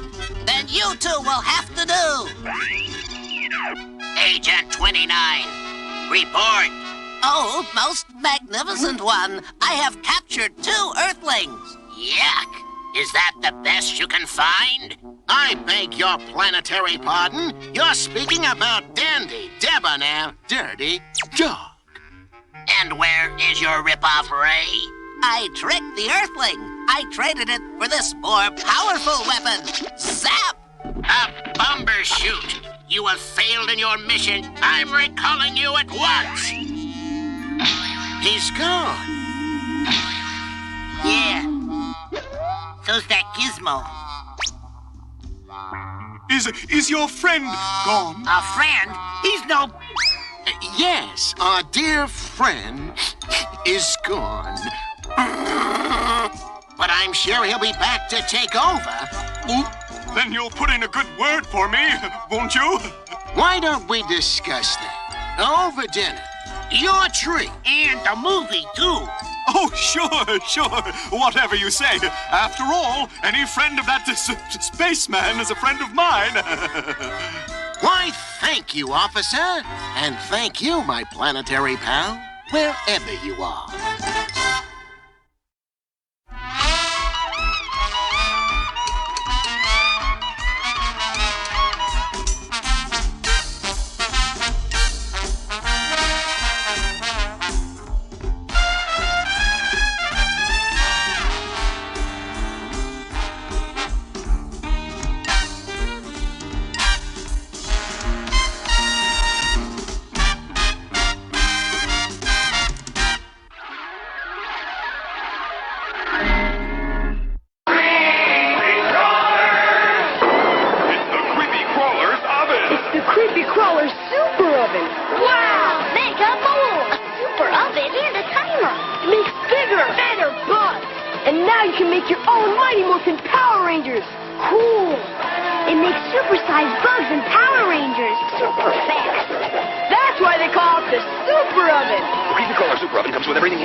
It's sometime in the future.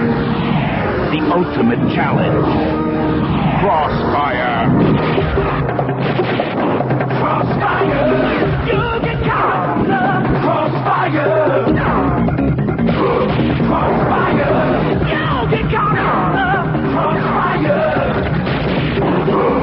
Crossfire. Crossfire. Crossfire. You'll get caught up in it. Nobody knows every Pokemon. Master knows. Who weighs more, Metapod or Pidgeotto? Pidgeotto by 44 pounds. Bulbasaur's height? 2 feet 4 inches. How does he do it? Electronic Pokedex for Master Trainers from Abra to Zubat. Master 'em all. Weedle's number?